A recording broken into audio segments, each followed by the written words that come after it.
Nearly 3 years past, our world experienced a substantial convulsion, and the fauna and flora dwelling there began transforming in untamed manners. To prevent situations from careening wildly and to preserve harmony, humankind found they could command behemoths. These awakened personages became renowned as monster tamers, or at minimum, that is what this corpulent matron informed us. She concludes the instruction by notifying everyone that all things they have absorbed today will be on the examination. Precisely at that juncture, the academy bell chimes, signaling the session's conclusion. Before all individuals depart, she also makes an announcement about the creature taming test tomorrow and proposes that any interested parties should venture to inspect it with their guardians. As the scholars exit and the urban thoroughfares grow bustling, we encounter Gao Pong, an 18-year-old youth from Chang'an 3rd Preparatory Academy. He harbors aspirations of becoming a beast tamer, but recently he has been ensnared,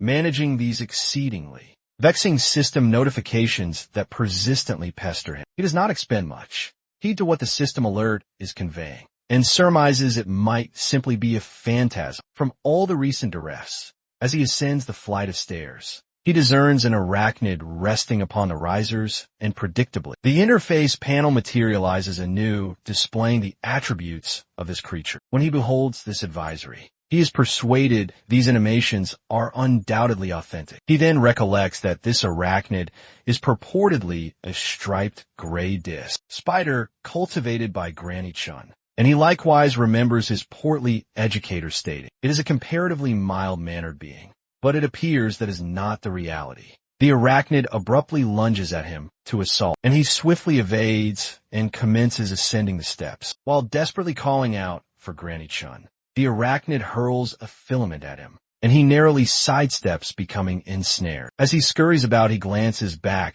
to find the arachnid has vanished, only for it to emerge directly before him. In that frenzied predicament, his vision catches the system advisory once more, and he perceives that this beast is susceptible to flame. Without squandering a moment, he retrieves a fire starter, ignites it, and propels it at the arachnid with all his vigor. The fire starter impacts the arachnid, inducing a minor detonation that initiates incinerating the critter alive. But his countenance swiftly turns pallid again. What he comprehends the blaze is far too meager to inflict any true harm, and the beast commences leaping about erratically. Its gleaming orbs make it apparent that it is formally incensed. Even the system advisory flashes crimson, alerting our protagonist that he is poised for peril if he fails to flee. So he decamps, making a desperate sprint towards the uppermost level, aspiring to attain his dwelling.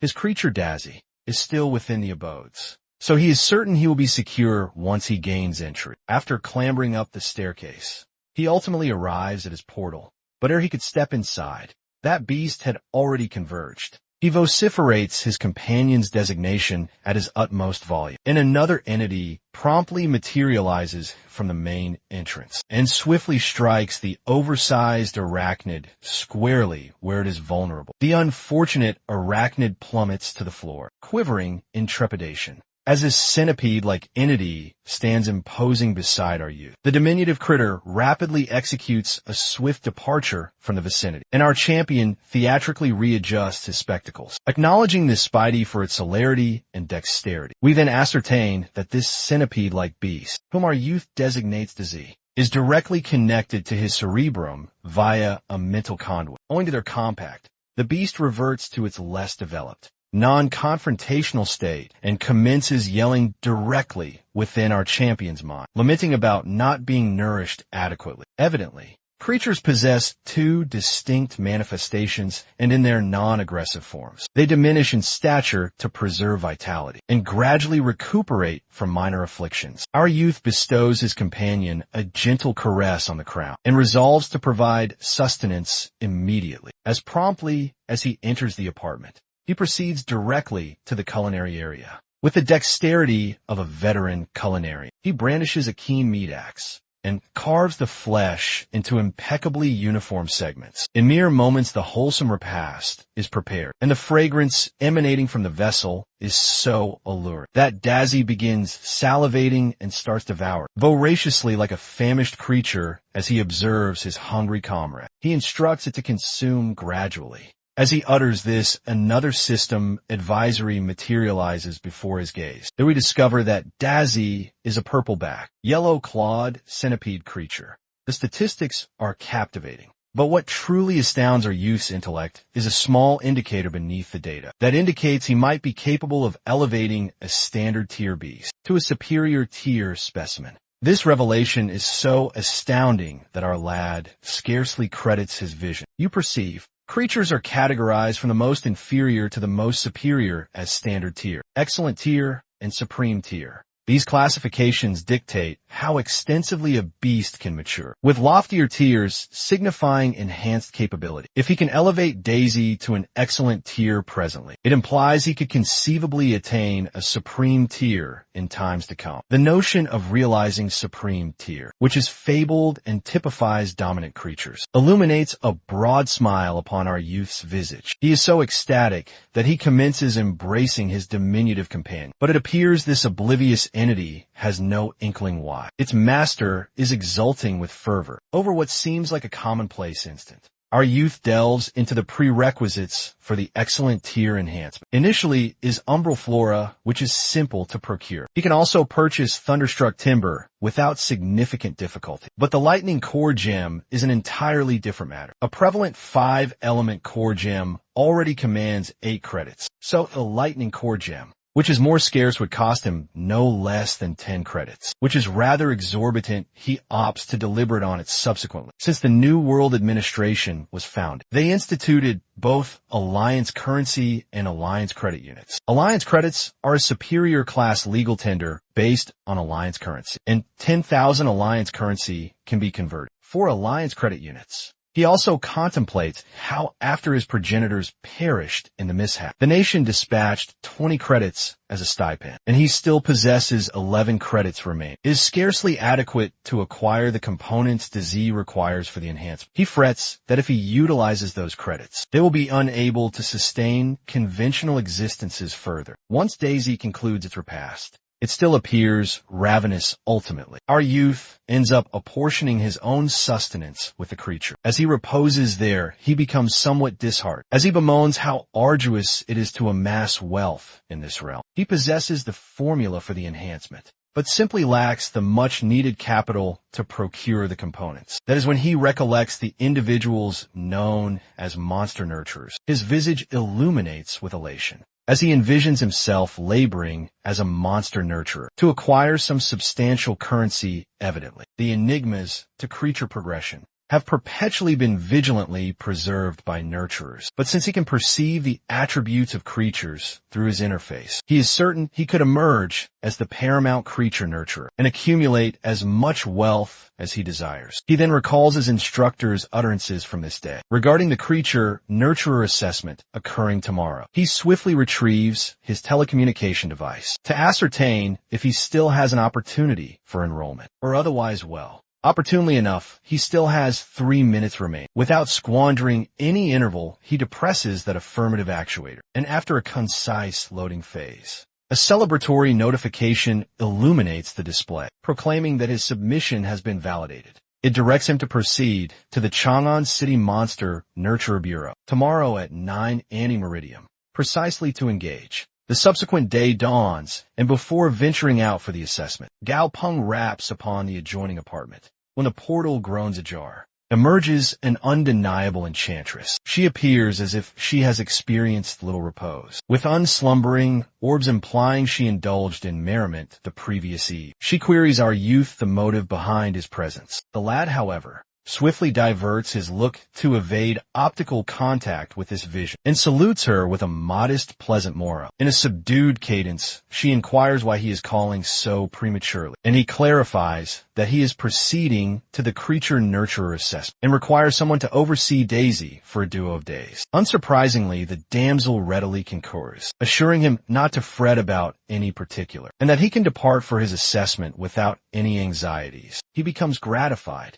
as he can undertake his examination without unease regarding Dazzy. He bids her sibling, Tang Tang the charming neighbor, a fine day, and proposes to host her for supper upon his reappearance. When Gao Pong departs, her demeanor transforms. She exhibits an exasperated mien, and muses how Gao Pong even procured a pack for this hideous myriapod. When Dazzy discerns the lady utter such disparaging remarks, he becomes incensed and endeavors to spring upon her. But she soothes his crown and regards him tenderly and compassionately. She anticipated the elderly gentleman would be irate to learn about Dazzy. As they proceed into the communal space, she notices the summons from the senior man on her device. After providing Dazzy his nourishment, she settles upon the divan and responds to the communication. She addresses the senior man as Old John, expecting that he will not become agitated about what she is poised to disclose. She elucidates that Gao Pong is a typical grade myriapod, with amber claws and a violet dorsum.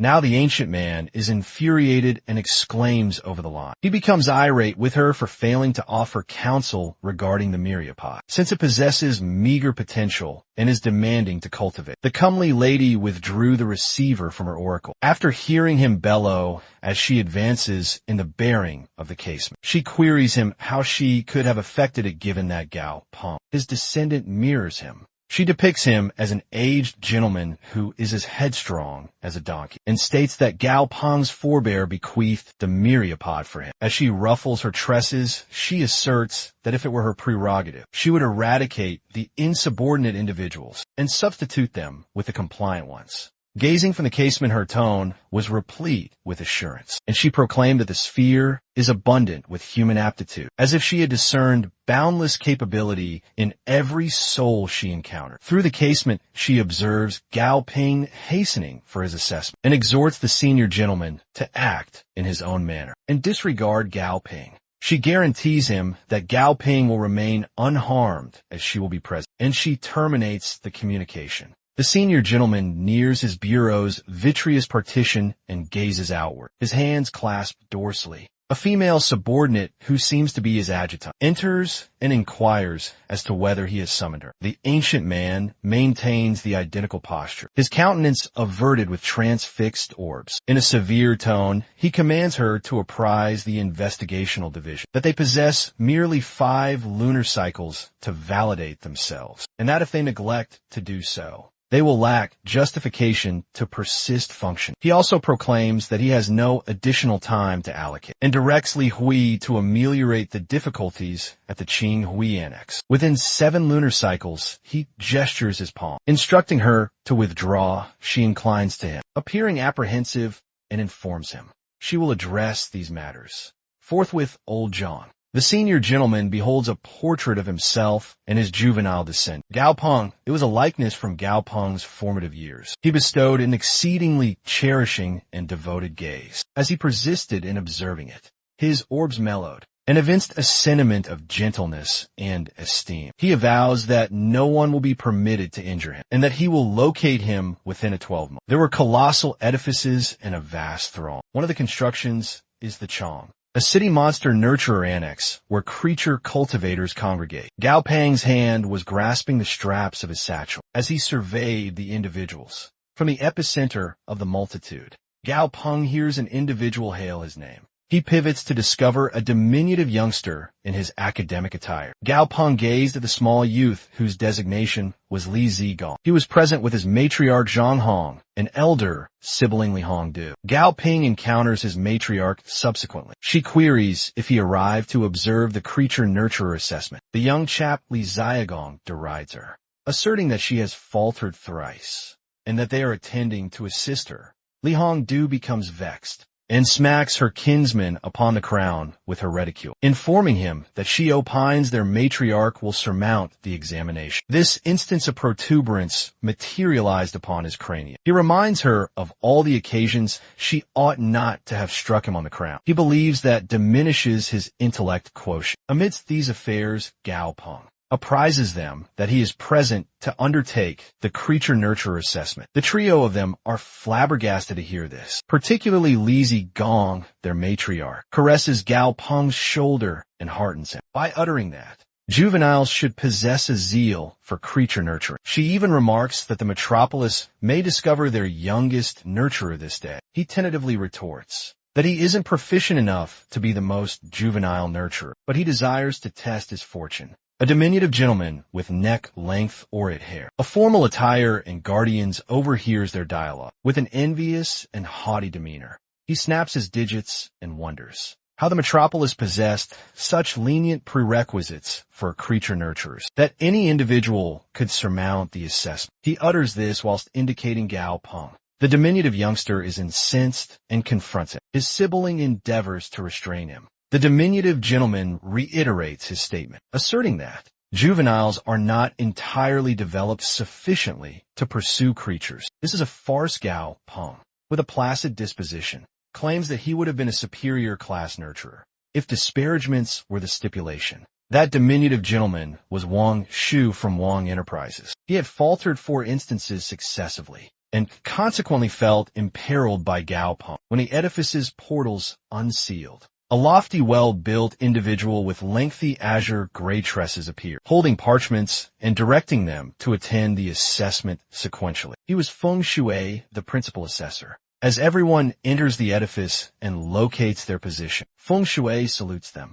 and clarifies that the assessment will be bifurcated into 2 segments, a scribe portion and a hands-on portion. During the scribing phase, examinees must meticulously delineate the creature that will be depicted on the screen. With this, he opines, it is fitting to commence the assessment. A video segment appears on the display, showcasing a cetacean-like configuration with alabaster blue insignias on its crown. When the recording is exhibited, everyone is aghast and begins to murmur because they do not recognize what genus it is. Feng Shui asserts that this was the inaugural segment, and they have 20 minutes to compose about the creature. Everyone commences conversing, stating, it is excessively swift to perceive anything in such a brief duration. A few conceded defeat and stated they would strive more diligently the subsequent year. Feng Shui is infuriated and proclaims that any individual who persists in conversing will be deemed duplicitous and ejected from the assessment chamber.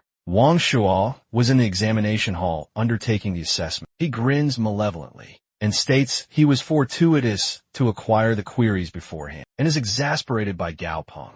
Gao Pong, on the contrary, is gratified because he can discern the creature and ascertains that it is the tempest cetacean, who relishes gentle, tranquil melodies, heliophiliac basking and consuming cephalopods and crustaceans. He abhors being perturbed by clamorous sounds and is petrified of audacious creature assaults. Whilst composing about this cetacean, he visualizes a woodland with a colossal simian beast, whose orbs are crimson and vaulting from timber to timber, pursuing musaceae fruits. He is a potent simian who enjoys arboreal ascent and consuming musaceae fruits. He becomes readily agitated and cantankerous, and he dreads a toxin-related creature onslaught. He perceives a mantis anu in the wilderness, this instance amidst the towering timbers. It is an astute mantis that is dauntless and relishes combat. It is a carnivore that devours diverse arthropods and is apprehensive of fire. The chronometer on Feng Shu's timepiece resonates, and it is already 10 o'clock. He directs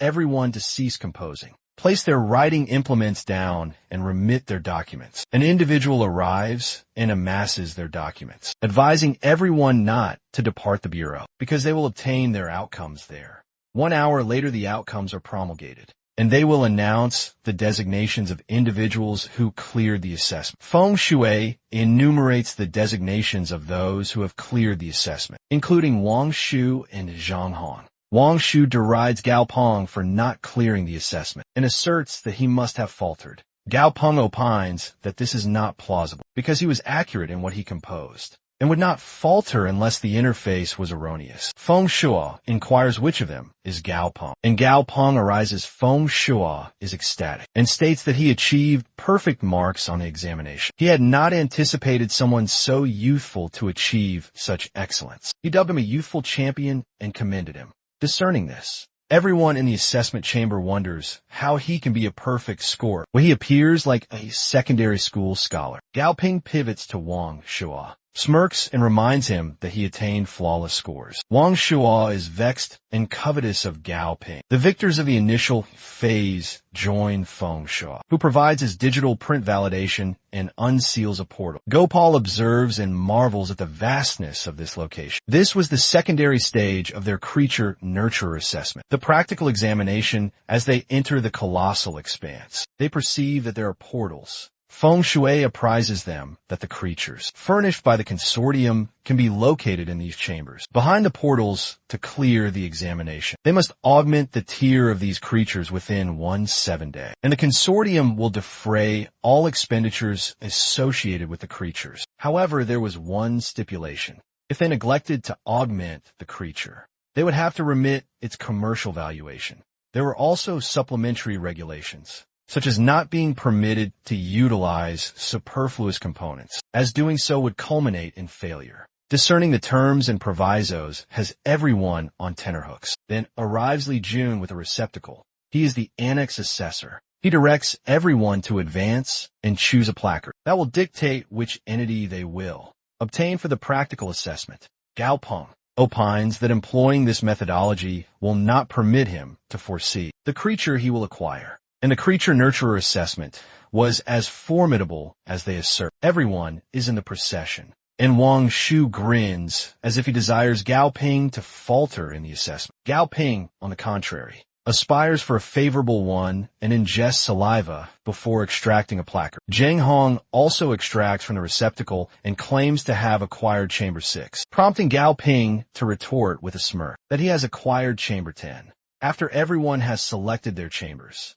they are directed to locate them. Feng Shui proclaims the commencement of the practical examination. Gao Pong journeys to chamber number 10, where he encounters Zhou Yuan, the individual responsible for that chamber, who states he will aid Gao Pong with whatever he desires. Gao Pong swipes the placard and gazes keenly with scarlet orbs. In the chamber behind barriers, he discerns a sable creature with scarlet orbs. Gao Pong peruses the creature's particulars, which state that it is a Red River Simian of Echelon 10 with a standard tier. This entity is afflicted, and its vulnerability is the Yin attribute. He is bewildered to learn about this creature, so he queries Zhou Yuan, the man in charge, about what transpired with the Red River Simians. He ascertains that because it was subjected to experimentation excessively, it was inundated with antagonistic energies and should have been discarded. But because the consortium possessed no additional creatures to subject to the practical assessment, they retained the Red River Simian. Whilst articulating this, Zhou Yuan recollects confronting Li Jin about including the Red River Simian on the creature assessment roster. But to his astonishment, he was rendered speechless by his pronouncements, which proclaimed that he had his own notions. Wang Shu and Li Jin colluded to delude Gao Pong. According to Zhou Yuan, the Red River Simian has endured thus far, owing to its resilience and steadfastness, but it possesses a slender prospect of enhancement because of what transpired with the Red River Simian. Zhou Yuan invites Gao Pong to attend for the practical assessment the subsequent occasion, and he avows to preserve his scribe scores until that juncture. Gao Ping takes an instant to observe the Red River Simian and resolves that he will select it for his assessment. Rather than capitulate, hearing Gao Ping articulate his resolve, Zhou Yuan wishes him favorable fortune and departs the chamber. On the opposing side, the Simian nears Gao Ping in self-preservation and recollects an era when he was subjected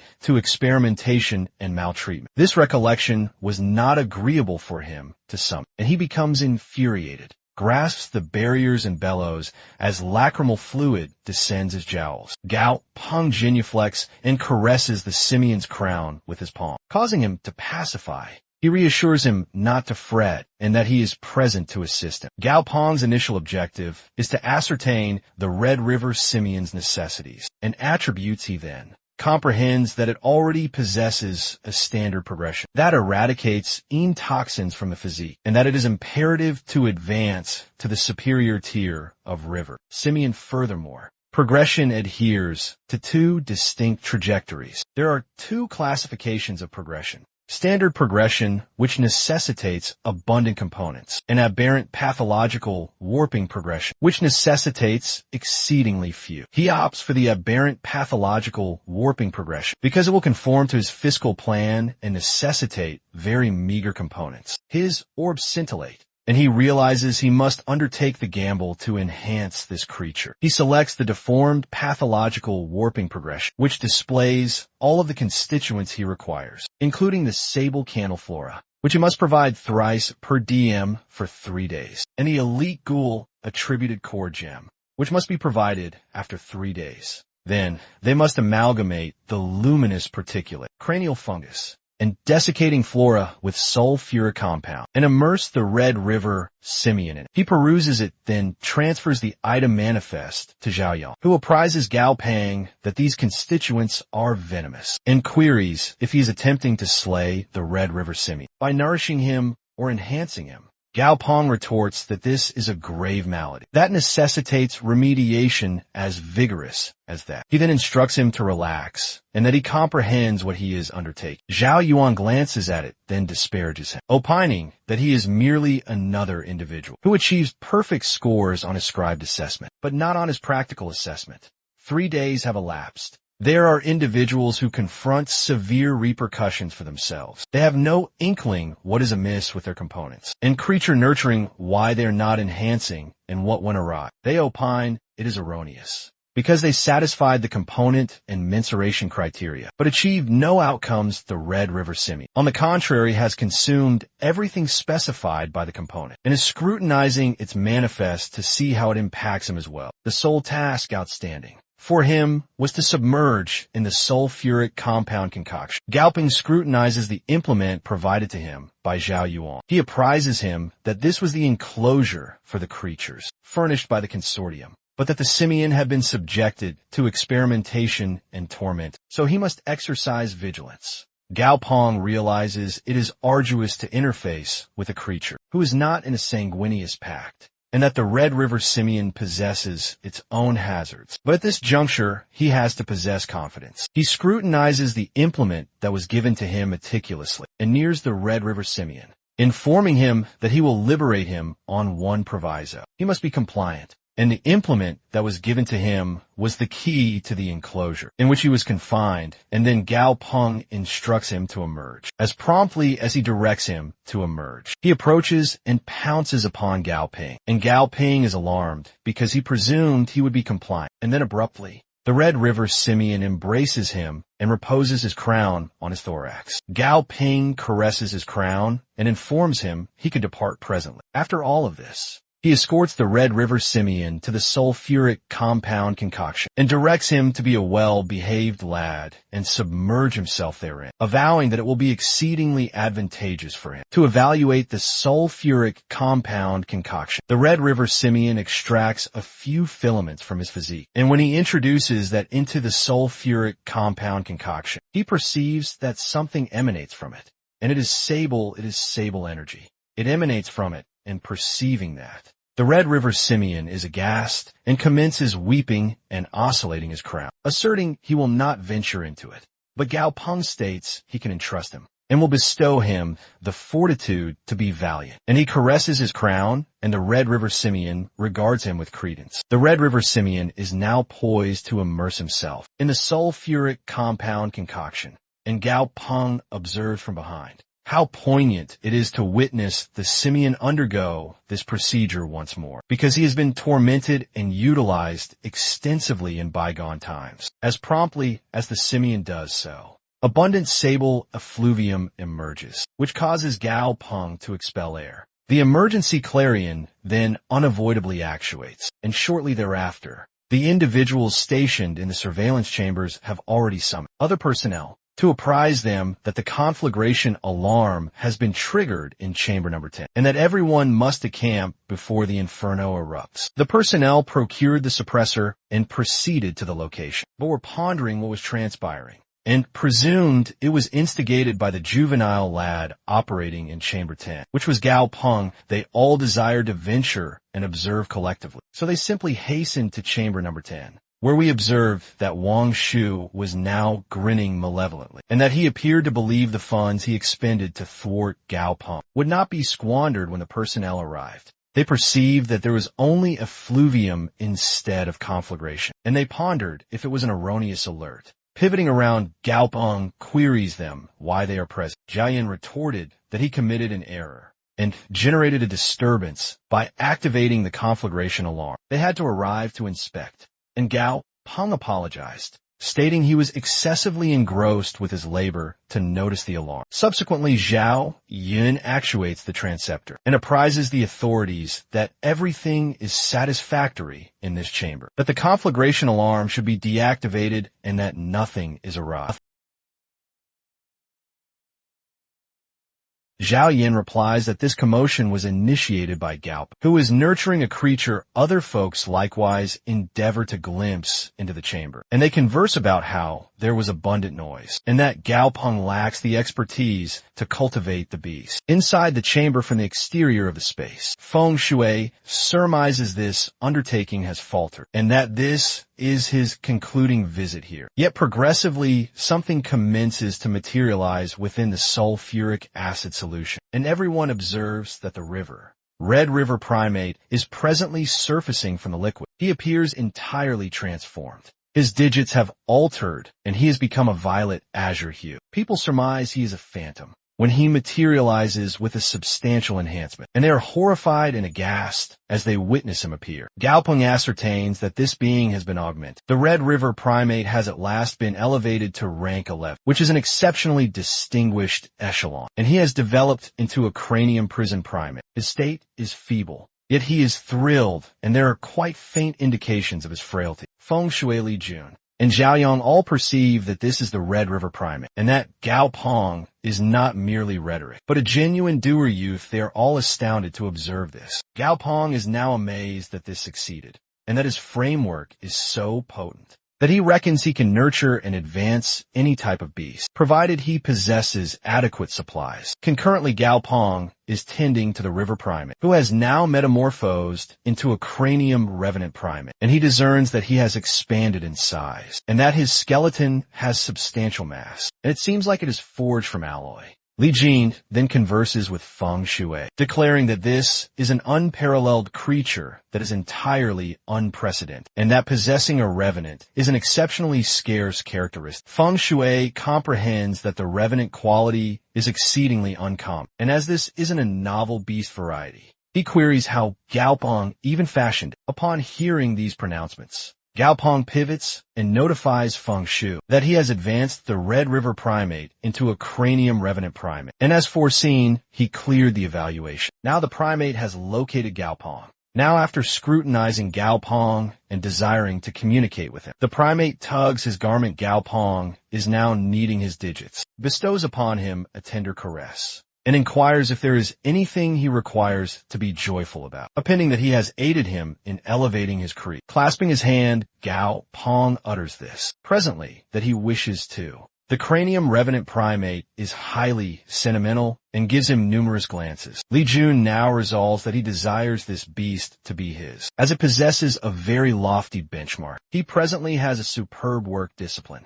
so this should be an inherent match for him, rather than entrusting it to the personnel. Feng Shui bestows it upon Gao Pong, as they recognize that the beast is quite loyal to him, and can have him. Li Jun and Zhao Yuan are flabbergasted, pondering how Gao Pong could possess it. He even questioned himself if this is truly essential for him. Gao Pong is then astounded to discover that he has been granted the beast, and Feng Shui comforts him that although it is not cataloged, it cannot be contested that anything can be stated regarding his information. They have not to forfeit, because it seems that Gao Pong has triumphantly advanced the primate. Consequently, he asks Gao Pong if he desires to take the beast with him. Although Gao Pong reckons it hasn't completely developed, he ascertains that there was a beast of typical grade before it became flawless. All they need to perform is await until rank 20. Furthermore, the beast will be promoted to a commander echelon beast, which is even more extraordinary than a rank 11 beast. Once it attains rank 20, since it's logical to presume that this beast is already a commander echelon beast. Gao Pong believes he does wish to take this. Xiao Yin now thinks that this Red River primate is not the identical Red River primate as previously, and that it would be disadvantageous if he didn't accept it, since the Red River simian might desire to accompany him. As the primate persists in wanting to converse with Gao Pong, Li Jun interjects and declares that he does not believe Gao Pong should receive, and that the beast should be dispatched to the Federation, to be bestowed upon the staffer with the utmost work discipline. Moreover, there is no method to ascertain what advancement it has achieved, because it has already endured 6 trials. Wang Shu even enters and contends that it is accurate, and that this beast ought to have been subdued previously. They all indict him of duplicity and question how someone so youthful could achieve something so momentous. They are now challenged by Feng Shui about their conviction that Gao Pong has cheated. They assert that it is not that the young lad cheated, but instead that it is so arduous that no novice could have managed such a beast. They also maintain that Gao Pong, the young fellow, uncovered a method somewhere and inadvertently restored the beast, which is how the result materialized. Feng Shui then addresses them, inquiring if the outcome should be considered invalid, if this was solely the consequence of his fortune. They reply that it's not illegitimate, but triumph is the ultimate consequence. Therefore, the primate should not be given to him, but the credential should. Additionally, he references the Federation's custom, which causes Feng Shui to erupt in laughter. He then professes to have had a splendid time, and Feng Shui believes that he wasn't overly harsh with Li Jin. He notifies him that numerous cultivators in this realm are exceedingly indulged and believe they are experiencing their paramount lives. When he states this, he dares Li Jin and confronts him to exhibit his talents. If they are that formidable, then there will invariably be someone mightier than them. He says this while indicating Gao Pong. So Gao Pong replies that he's only present to acquire a credential, not to invite complications. And he challenges the dissenters that just because he succeeded, it's because he's youthful that he cheated and that he could, and that just because they couldn't manage it doesn't imply he couldn't, and that if he did, it's because he got fortunate. Gao Pong addresses them with assurance, declaring that they are not merely unskilled, but also deficient in knowledge, and that because he accomplished, they believe it was unattainable. But how could they presume he could cheat? Although in this domain, when the Red River primate designation appears, it has no connection to water. It simply originates from the Red River, which flows adjacent to the native environment, and it is not a water characteristic beast, just due to the river name within it. And people presume that it is a water attributed beast, and that this notion was very senseless. Gao Pong informs everyone present about the prior errors made with the primate, stating that they had provided it abundant water and N-type components which genuinely made him feeble. This is a widely recognized truth that anyone who has existed this long must be cognizant of, and it is exceedingly foolish if they are oblivious to this detail. Feng Shui replies that, although the Red River primate dreads the wood-type characteristic, the N-type characteristic is truly his Achilles heel. This was also one of the assessment points he had to furnish when Wang Shu challenged him and rebelled against Gao Pong.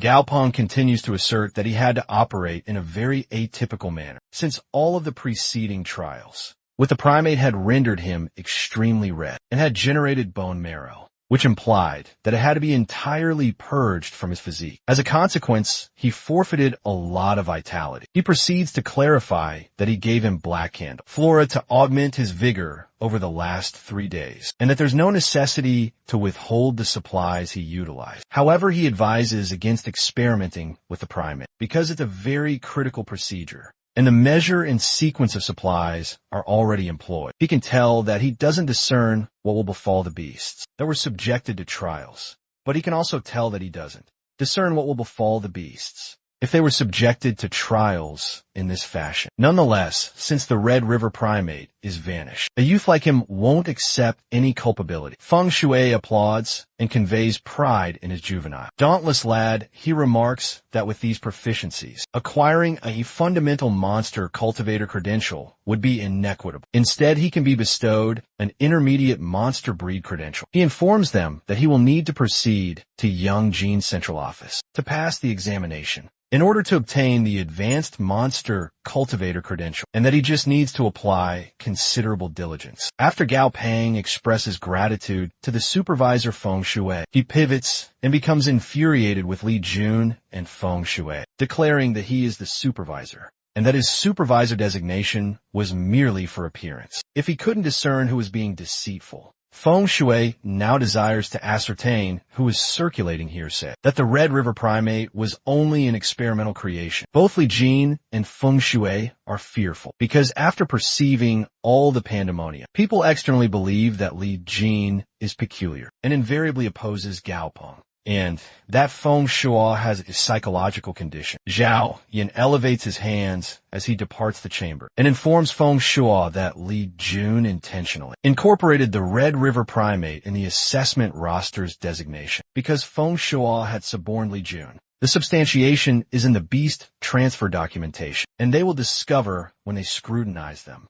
As Wang Shu impacts the floor, he realizes that he has expended all of his endeavors. After hearing this information, Feng Shui proclaims that Legion has been dismissed from the Federation and will never be re-employed again, and that Wang Shu is now ineligible and will not be permitted to undertake the assessment for the ensuing 3 years because they merit it. Everyone externally is quite elated. Gao Pong replies that he requires an assistance when Feng Shui proposes to escort him to his office for a beverage and expresses remorse for whatever transpired today. Gao Pong is now exceedingly gratified that he passed the assessment, obtained the intermediate monster cultivator accreditation, and designated the cranium hood primate W because he relishes sitting in a reverie. When left undisturbed, he can utilize the 30 credits he obtains to enhance his score on the university admission test, and he also acquires a complementary beast. Gao Pong is invited to Feng Shu's office, where he is notified that he can participate in the upcoming monster cultivation contest representing Chang'an Municipality. It doesn't signify if you are a senior,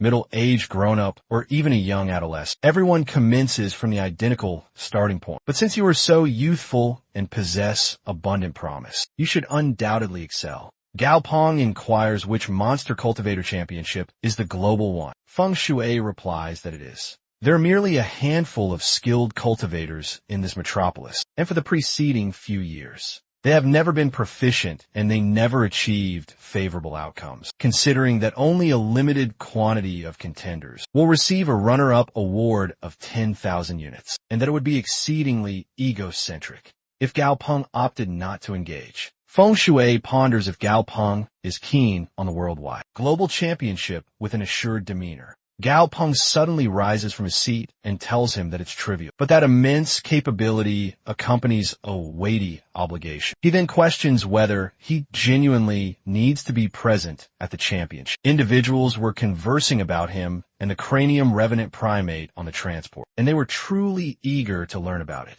While aboard the transport, he thinks it is exceedingly challenging for Gao Pong to nurture Dazzy because he is so youthful and very comely for his maturity. But he is also proficient, so he believes he can manage. In the transport, Gao Pong keeps mulling over the 10,000 unit reward and what he can accomplish with it. But he is incapable of deciding what he desires to do. For this motive, he has no recourse but to vend dumping the beast primate, and the reality that Dazzy already consumes a great deal signifies the primate would also have a substantial hunger. The primate shadows Gao Pong as he reaches his location. After they disembark from the transport, Gao Pong is bewildered as to why the primate propelled him over to the flank. As they were ambulating when he inquired of him, he discovered that the primate was merely shielding him from an aggression. He presents his beast companion Dazzy and tells the primate that they are kin. He observes that Dazzy has grown markedly and has become very portly. He then asks Sister Tang what befell.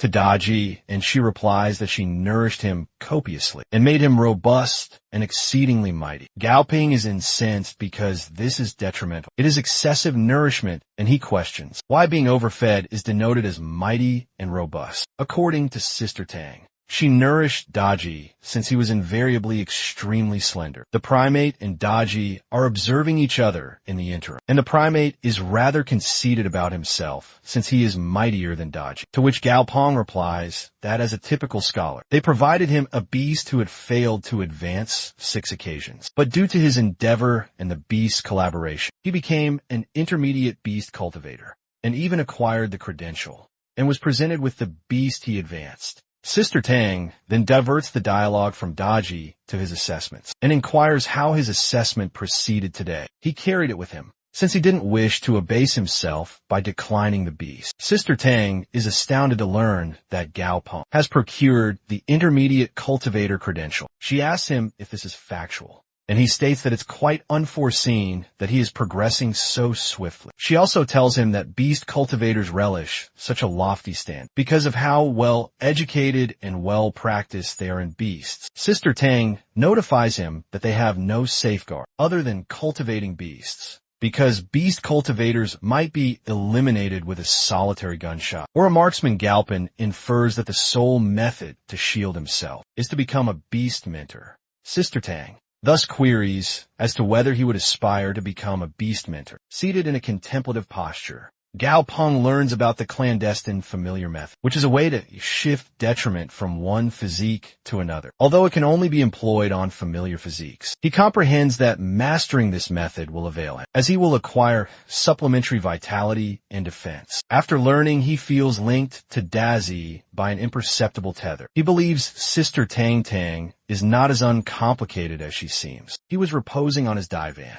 when Dazzy neared and looked at Gao Pong. Gao Pong remarks on Dazzy's weight escalation, likening him to a large violet swine. Dazzy responds, impelling Gao Pong to request a looking glass from Danby the primate. Gao Pong holds the looking glass before Dazzy, and Dazzy beholds himself and transmutes into a boulder, implying that he is amazed to discover that he has become truly portly. Gao Pong counsels him to exercise and shed mass before elevating him to a superior echelon. Dazzy fantasizes about becoming a winged scolopendra, which exasperates Gao Pong.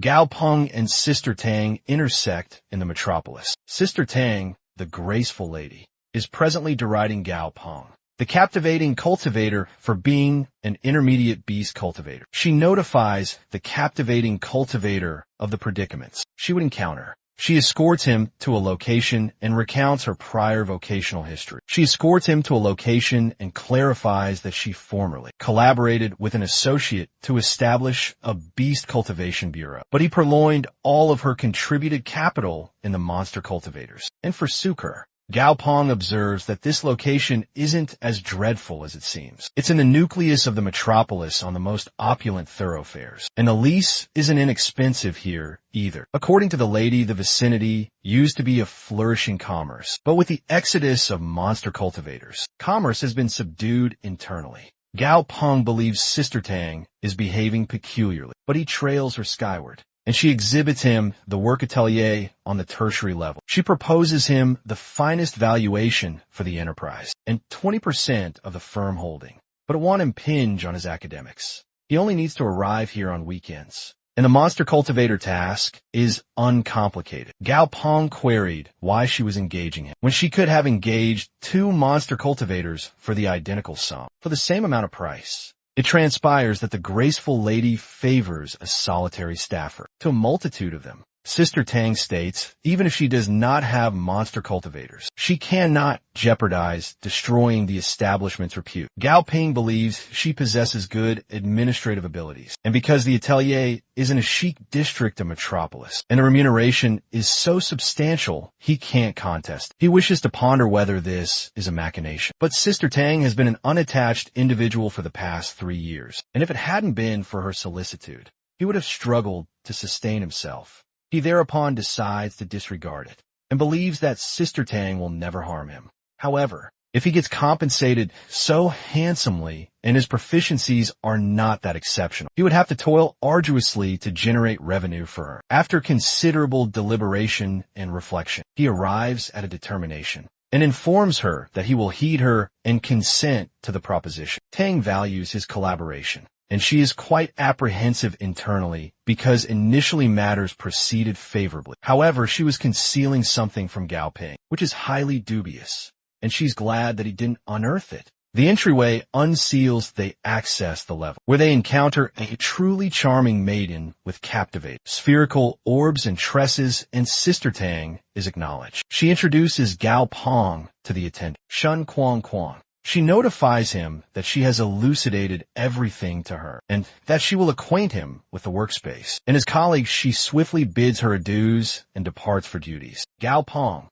is troubled, but there are excessive, dubious elements concerning this, but opts to remain reticent. The attendant guides him to enroll his particulars. While the attendant is at her station, she ponders how juvenile he is. She believes he is an impostor predicated on his particulars. Meanwhile, Gao Pong thinks that if he desires to generate substantial revenue for Sister Tang, he'll have to establish a benchmark rate. But because it's distinct from others, they must adhere to his directives. His Triumph Chronicle is 100%, which will be advantageous for promotion. And at this velocity, he could levy the identical sum as the bulk of cultivators. It will not be solely about currency, but he will accept it less, and he will be more erudite. He persists, thinking that it would also be demeaning to defraud the regulations, and he would just endure greater hardship. Based on the present valuation, he will accept it and augment it threefold. The charming attendant reappears and presents him his enrollment, which is now finalized. She inquires whether he genuinely wishes to determine the rate at thrice the typical intermediate. Master cultivator, but because he has no preceding commercial background, he won't have any patrons for a period. The atelier possesses a very superb stand. Gao Pong is bewildered and ponders what she is attempting to impart. Abruptly, someone dashes into the chamber. He's a towering gentleman with a stern posture, and he laments that Gao Pong must validate himself worthy of if he has articulated such pronouncements. The attendant addresses him as Mr. Ma. He replies that even if Gao Pong levies thrice the customary tariff, he will willingly remit tenfold provided he can restore his familiar. The towering gentleman tells Gao Pong if he successfully advances his beast, he will bestow upon him 10 times more currency. Gao Pong replies that even though the man is a significant figure, thrice the sum is adequate for him, and he doesn't require 10 times. The tall gentleman is feeling more composed now, and asks if he is certain he can tend to his beast companion. Gao Pong states he's not in a rush and will assess his beast. The tall gentleman trusts him and exhibits his beast companion, which is very diminutive. It transpires that the small companion is hemorrhaging, and it is actually a rodent. It's a violet electric rodent at rank 19. It is voltaic and has a minor lesion that is vexing. Its vulnerability is Earth. Gao Pong perceives all this and comprehends that there is a peril that requires rectification. He inquires what the rodent was nourished to become like this. Then the tall gentleman recalls he gave the rodent a particular sustenance called blood jewel gynoderma, thinking it would assist it to advance. But it didn't transpire, and now he is imploring Gao Pong to aid his companion. Gao Pong rests his mandible on his palm and thinks that the rodent is altering and suffering because of its sanguine and voltaic characteristics. He then scrutinizes all the supplies requisite for the enhancement. He adheres to the protocols established by the framework, and as long as he possesses the correct supplies and meets the stipulations, he can triumphantly enhance it. The captivating lad asks the attendant to procure some articles for him. 5 umbral berries, 5 crimson stone kernels, 50 orris lightning foliages, and 1 gem from a sanguine bath beast. She consents and proceeds to acquire them. While she's absent, Gao Pong asks the tall gentleman if he abided by the cultivator protocols. Thereafter they strategize how to obtain the supplies, but he has to remit for them himself. The tall gentleman states there is no predicament provided the companion rodent is well. Gao Pong tells the rodent that he will exert his utmost to help it recover. Subsequently, he takes the rodent to the therapy chamber, where all the provisions are prepared. He dons a gauntlet and an overgarment. Outside the chamber, the attendant and the tall gentlemen are peering in through the transparent pane. They are apprehensive and perplexed about what has transpired. They ponder if this is the method to assist the crimson entity transform. They ask him if he is truly certain about it. He replies that he is very certain this approach can assist. Gao Pong placates him and introduces something into a cauldron of broth that is on the hearth. When he incorporates it, violet vitality commences to manifest, which is the vitality of Yang.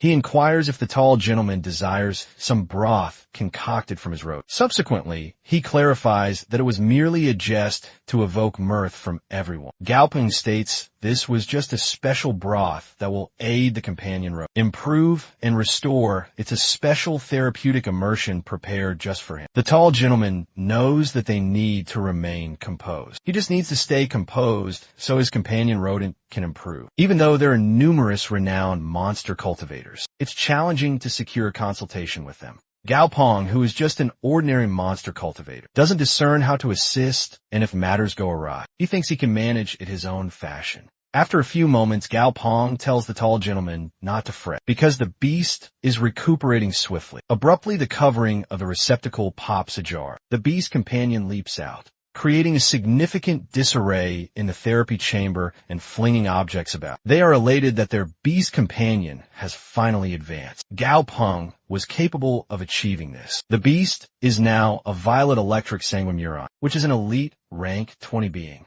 It possesses two characteristics, electricity and blood. The tall gentleman is fortunate to possess a flawless being with two characteristics. All he needs to perform now is train it, and it will become a commander rank beast. The tall gentleman expresses remorse for being discourteous and doesn't anticipate being aided so proficiently. He thanks Gao Pong genuinely and departs. Gorin provides him an invoice for the currency expended on his ministrations and for impairments to the office, reminding him to remit for everything. Gao Pong gives a catalog to the comely attendant and asks him to dispatch all the articles to his dwelling, deducting the expense from his emolument. The tall gentleman desires Gao Ping to examine another companion and asks if he can arrange an appointment for the morrow. He states currency won't be an impediment, and he will remit thrice for the other companion. Doping replies that it's not concerning the currency, but he has tutorials and is only unengaged on the weekends. The tall gentleman can't believe that Gao Ping is still in his tutorials. Gao Ping states that he is a senior in his tertiary year. They are all very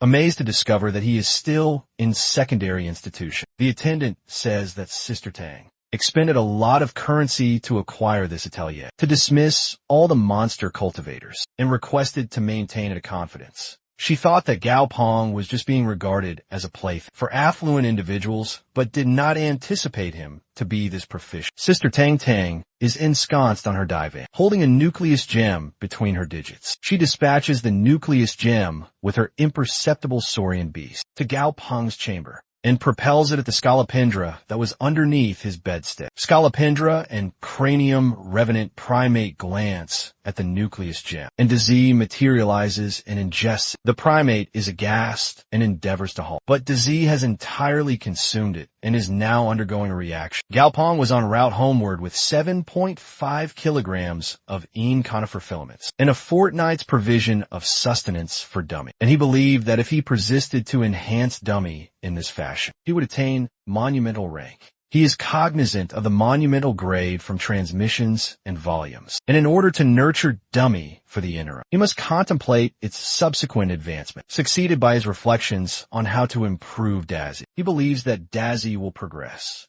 after at least possessing 10 voltaic beast nucleus gems, which is exceedingly arduous to procure. And even if he does, he will be incapable of acquiring them. While he was deliberating, he perceived a loud clamor emanating from his flat, which sounded like Dummy to him. He thinks something has transpired at home and proceeds to his domicile. He unlatches the portal and calls out Dummy's designation. He perceives the scolopendra, his beast companion Dazzy, recumbent on the floor. His rank was ascending. After ingesting a substantial quantity of Thunder Colossus scolopendra flesh and a beast nucleus gem, indicating that the material pertained to a scolopendra variety and satisfied the prerequisites for its advancement, which is presently in progress. Gao Pong is taken unawares by this, since he doesn't comprehend how Dazzy procured the nucleus gem. He reflects about it, and he is cognizant of how costly this nucleus is. Then he suddenly recollects Sister Tang Tang, who must have presented it to Dazzy. Sister Tang Tang enters at the juncture, and Gao Pong inquires her if she is the one who nourished it to him. She replies that if she had notified him beforehand, he would have repudiated the notion, which is why she nourished it to Dazzy without notifying him. She then brings 2 satchels filled with components, stating that he has accrued a couple of days' emolument. And how could he squander like that? So she gives him some supplies and departs. Gao Pong now rebukes Dazzy for prohibiting him from ingesting everything he captures, or what comes to his perception. He realizes he can't abandon Dazzy in this condition, since advancement is ongoing and nothing he endeavors will succeed. He retrieves a number of elixirs, kernels and fasteners and gems, inflorescence and multiple foliage. He contemplates milling this violet, toxic bloom to concoct an elixir that will accelerate Daisy's metamorphosis. He pulverizes it and administers it to Dazzy, who commences to emit vapors of crimson and amber hues. Dazzy has now transformed. He has large spines, elongated limbs, and acuminate limbs. He is now transmuted into a rank 9 violet pouched lightning scolopendra, with the dual characteristics of lightning and venom. Gao Pong is cognizant that transformation has transpired, but he is oblivious that Dazzy can achieve such lofty ranks readily. Dummy, on the other hand, is deeply concerned about Dazzy, even though Dazzy is worrisome and vexes him considerably. Dummy is anxious regarding Dazzy, but he ascertains that Dazzy is merely weary. Gao Pong then converses with Dummy, offering him sustenance and informing him that notwithstanding his transformation, he is still so immense and magnificent, and that he is exceedingly kind, which causes him no injury. Dummy seizes the nourishment and consumes it, and he promptly diminishes. Dummy is bewildered, but Gao Pong urges him to be a good fellow and continue consuming, and that even though he has completed transform, it is optimal for him to be steadied before seeking suitable materials to transform anew, and he assures him that he would certainly become mightier and grander. Dazzy is conscious, and he feels potent and assured. He observes Gao Pong and Dummy reclining on the sofa at ease, so he resolves to cover with a blanket around him and recline beside it. Sister Tang, his adjacent resident, glances from the casement and observes the 3 of them congregate, and she is astonished at how swiftly Gao Pong has developed. At Gao Pong's institution in the headmaster's chambers, there is a dialogue between the headmaster and another individual. The headmaster is enraged, slamming his hand on the surface, and proclaiming that he must not permit a creature within the institution, since all of the pupils are yet juveniles. They are not adequately skilled to handle creatures, and nobody further has contemplated the scholar's well-being. The fellow present before me is utterly petrified and asserts that they currently possess armaments to protect the nation. But in this current era, individuals, their maturity, are yet deemed juveniles. The headmaster comprehends how grave the circumstance is, and the person directly before him advises him that, despite the reality that the realm is indeed transformed and there are novel innovations, the institution is exceedingly lethargic, and if this persists, they will be sorely tardy, and everything must have progressed excessively. In Gao Pong's class, one of his comrades hails him and inquires whether he genuinely became an intermediate monster breeder, and Gao Pong is flabbergasted to learn how they discovered his being a breeder. He ascertains that he has made the dispatches, and everyone in the class comes to felicitate him and express their elation that Gao Pong is now a monster breeder. Shortly thereafter, one of them conveys sorrow for Li Zhugong, since his matriarch was also at the facility, and when he returned homeward, his matriarch compelled him to toil exceedingly hard, making his existence arduous. When his companion informs him that he has a very minor entreaty, but that it might be very challenging to accomplish, Gopal counsels him to retain it to himself. He states that it is already formidable, which means that it would only render matters more strenuous for both of them ultimately to which his comrade becomes incensed and clenches his fists. The educator enters quite perturbed and strikes the lad's cranium with parchment before instructing everyone to congregate here or revert to their positions because they wish to make a proclamation. The preceptor began vociferating, so everyone hastened to their positions. The educator commences to proclaim that starting forthwith, every institution in the globe will be undergoing an urgent restructure, which will incorporate a novel companion course in your penultimate academic period. At the identical juncture, a new bursary alternative has been instituted for the prodigious monster-trained pupil. This is a novel undertaking, developed collaboratively by the Alliance Pedagogy Department and the Alliance Armed Forces. She continues to append that those who are proficient with creatures can matriculate directly in any of the premier-ranked universities or military academies, while those who aspire to be gifted monster student trainers must visit her after session to enroll. Following the educator's departure, following the preceptor's proclamation, the pupils commence deliberating amongst themselves. What if the metropolis is in peril? They wish to know if something momentous is transpiring, since there is armed forces involvement, and they surmise that it is becoming grave. With everything concluded, the educator contacts Gao Pong because she has something to impart to him. She informs him that she and the headmaster are quite gratified with him because he obtained his intermediate monster breeding permit directly, and that the headmaster lauded him considerably during the convocation. With that, the institution would wish to dispatch a delegate from Gao Pong to deliver an oration to the incoming novices. He informs his educator, Miss Morone, that he does not need to deliver an oration because it is a very prominent event that does not suit him. But he does wish to enroll as a gifted monster student trainer. The preceptor marvels how he suddenly had that conception because that's a wonderful trajectory. But she thinks it won't signify anything to him. While gazing out the casement, she informs him how wonderful his outcomes are and that if his benchmark does not decline, he will be qualified for admission to any premier rank university in the nation, as well as others. So if he genuinely desired to be a combat monster trainer, he might utilize his literary assessment to get into the military academy and enroll in the suitable curriculum. Thereafter, Gao Pong thanks Miss Murong for her counsel, but he believes it is safer to become a monster trainer, and he intends to become one after he matriculates in a military institution because it is so lethargic. He wishes to learn more from actual combat, so that he may become mightier. He asks his preceptor if he may undertake both evaluations concurrently, since he refuses to relinquish on either one. The preceptor assures him not to fret, that he may undertake the evaluation his own manner with his own conceptions, and that the preceptor will not impede him.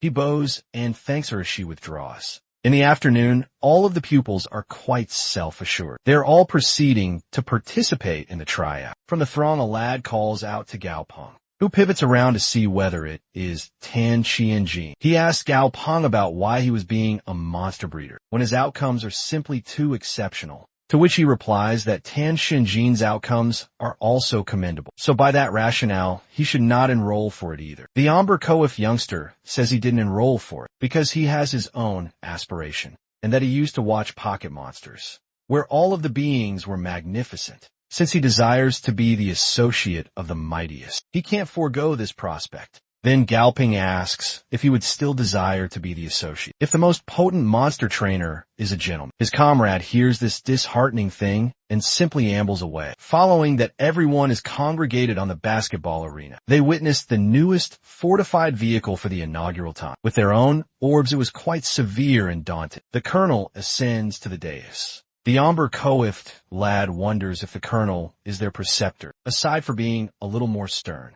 He doesn't seem to be very distinctive. Abruptly, the commander looks at him with the periphery of his eye. The youngster is jolted to the core from trepidation. Gao Pong perceives the commander as atypical. The colonel commander commences his oration and talks to the pupils, and tells them that without a robust intellect and steely resolve, they would accomplish nothing more than befoul their trousers in trepidation. He tells them that when they see actual albino creatures, their limbs will tremble and they will be incapable of fleeing. All of the pupils are incensed and rebel, asserting that they will not be disparaged. because they have witnessed creatures previously and are not fearful of them. With that being articulated, the colonel orders to bring out a colossal creature who resembles a huge albino vulpine and has azure albino orbs. One military man arrives and informs the colonel that the substantial barrier, which was 10 centimeters of Type 3 armor plate, is prepared. The colonel orders the creature to proceed. Hearing the directive, the creature rushed towards the substantial plating and obliterated it. Gao Pong is surprised that the creature has so much vitality to obliterate in one impact only. Seeing this monstrosity before them, the colonel says that this is their ultimate prospect, and this is how creatures are and how they would encounter them, or even a more potent creature. Assuredly, if they're terrified and wish to depart, they can. Hearing this, several pupils depart as if carried away by their fervor. The colonel vociferates at them to maintain their composure. It's not as though they committed anything illicit. He also counsels them to study diligently, since it is a wonderful trajectory. But they are not renegades. They simply need to make a judicious choice and depart from there, so they may return to institution. Everyone finally comprehended what the colonel was articulating. As a result, Gao Pong is presently at his flat, reclining on his sofa on his visage, as the day had been quite demanding for him. Dazzy and Dummy appear imminently. They come to him and assert they're famished. According to the opening, based on the colonel's pronouncements, just 12 youths from institutions around the metropolis enroll. Within a fortnight will be persisting, and the velocity of attrition is far too elevated. He notices that the conifer filaments are missing. After he has ceased it entirely, he wonders where they vanished, since there's only one stalk remaining. He questions Dazzy and Dumpy about what befell the stalk. Dazzy asserts that Dumpy consumed it. He exhales and gazes at him, saying that if he desires to eat more, he may just inform him. Dumpy listens and simply sits facing the partition. Gao Pong sits and orders 15 kilograms conifer filaments and 5 kilograms thunder figs. He knows that Dummy has a good veracity, and if this persists, he will transform very imminently. His primary apprehension right now was Dazzy. To advance Dazzy, he must nourish him 100 kilograms of thunder figs, which are somewhat less costly than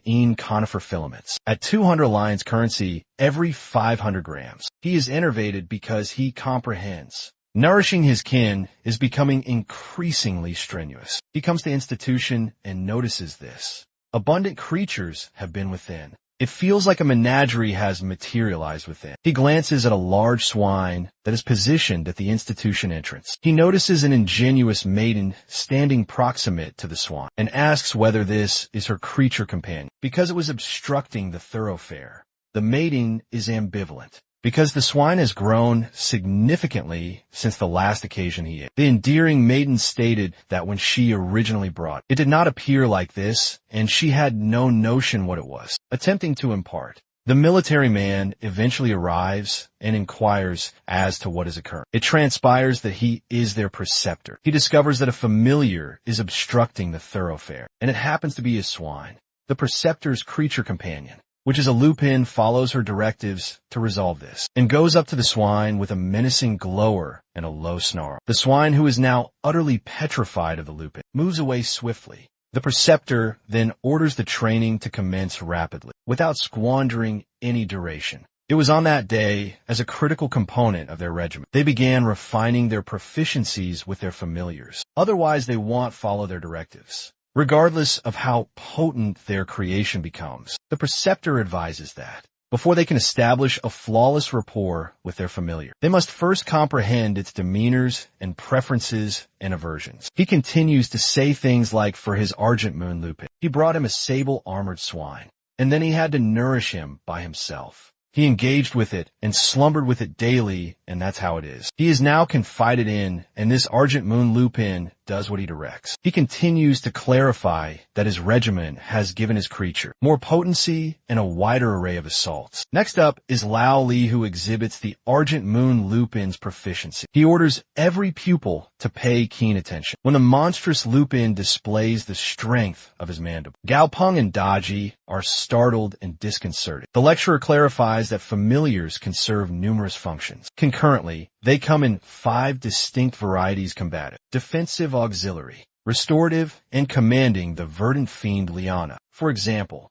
has the capability to be both terrain managing and defensive. Additionally, some proficiencies can instruct it to be hostile as well, but merely for display. The preceptor permits pupils who have already made the determination to follow the regimen trajectory and come to procure the regimen materials. What may Dazzy's potency be? Gao Pong thinks, since they share a sanguine connection, any detriment that Gao Pong sustains will be conveyed to Dazzy, and self-preservation is becoming increasingly vital. However, Hao thinks of a method to fortify its defense, yet he is taken unawares by the primate about how it could convey a receptacle that large, indicating that it's most likely a combative primate. He gets the notion from observing the primate. He recalls reading about the glabrous mutant primate, known as the monster box primate. Since its diminishing hair isn't much of a safeguard, its progenitors trained it to continuously strike arbors with its physique. After it was birthed, making the arbors incapable of harming it. Instead, it struck the escarpments or boulders. This demeanor was replicated by the pugilistic primate, and its distorted integument indurated.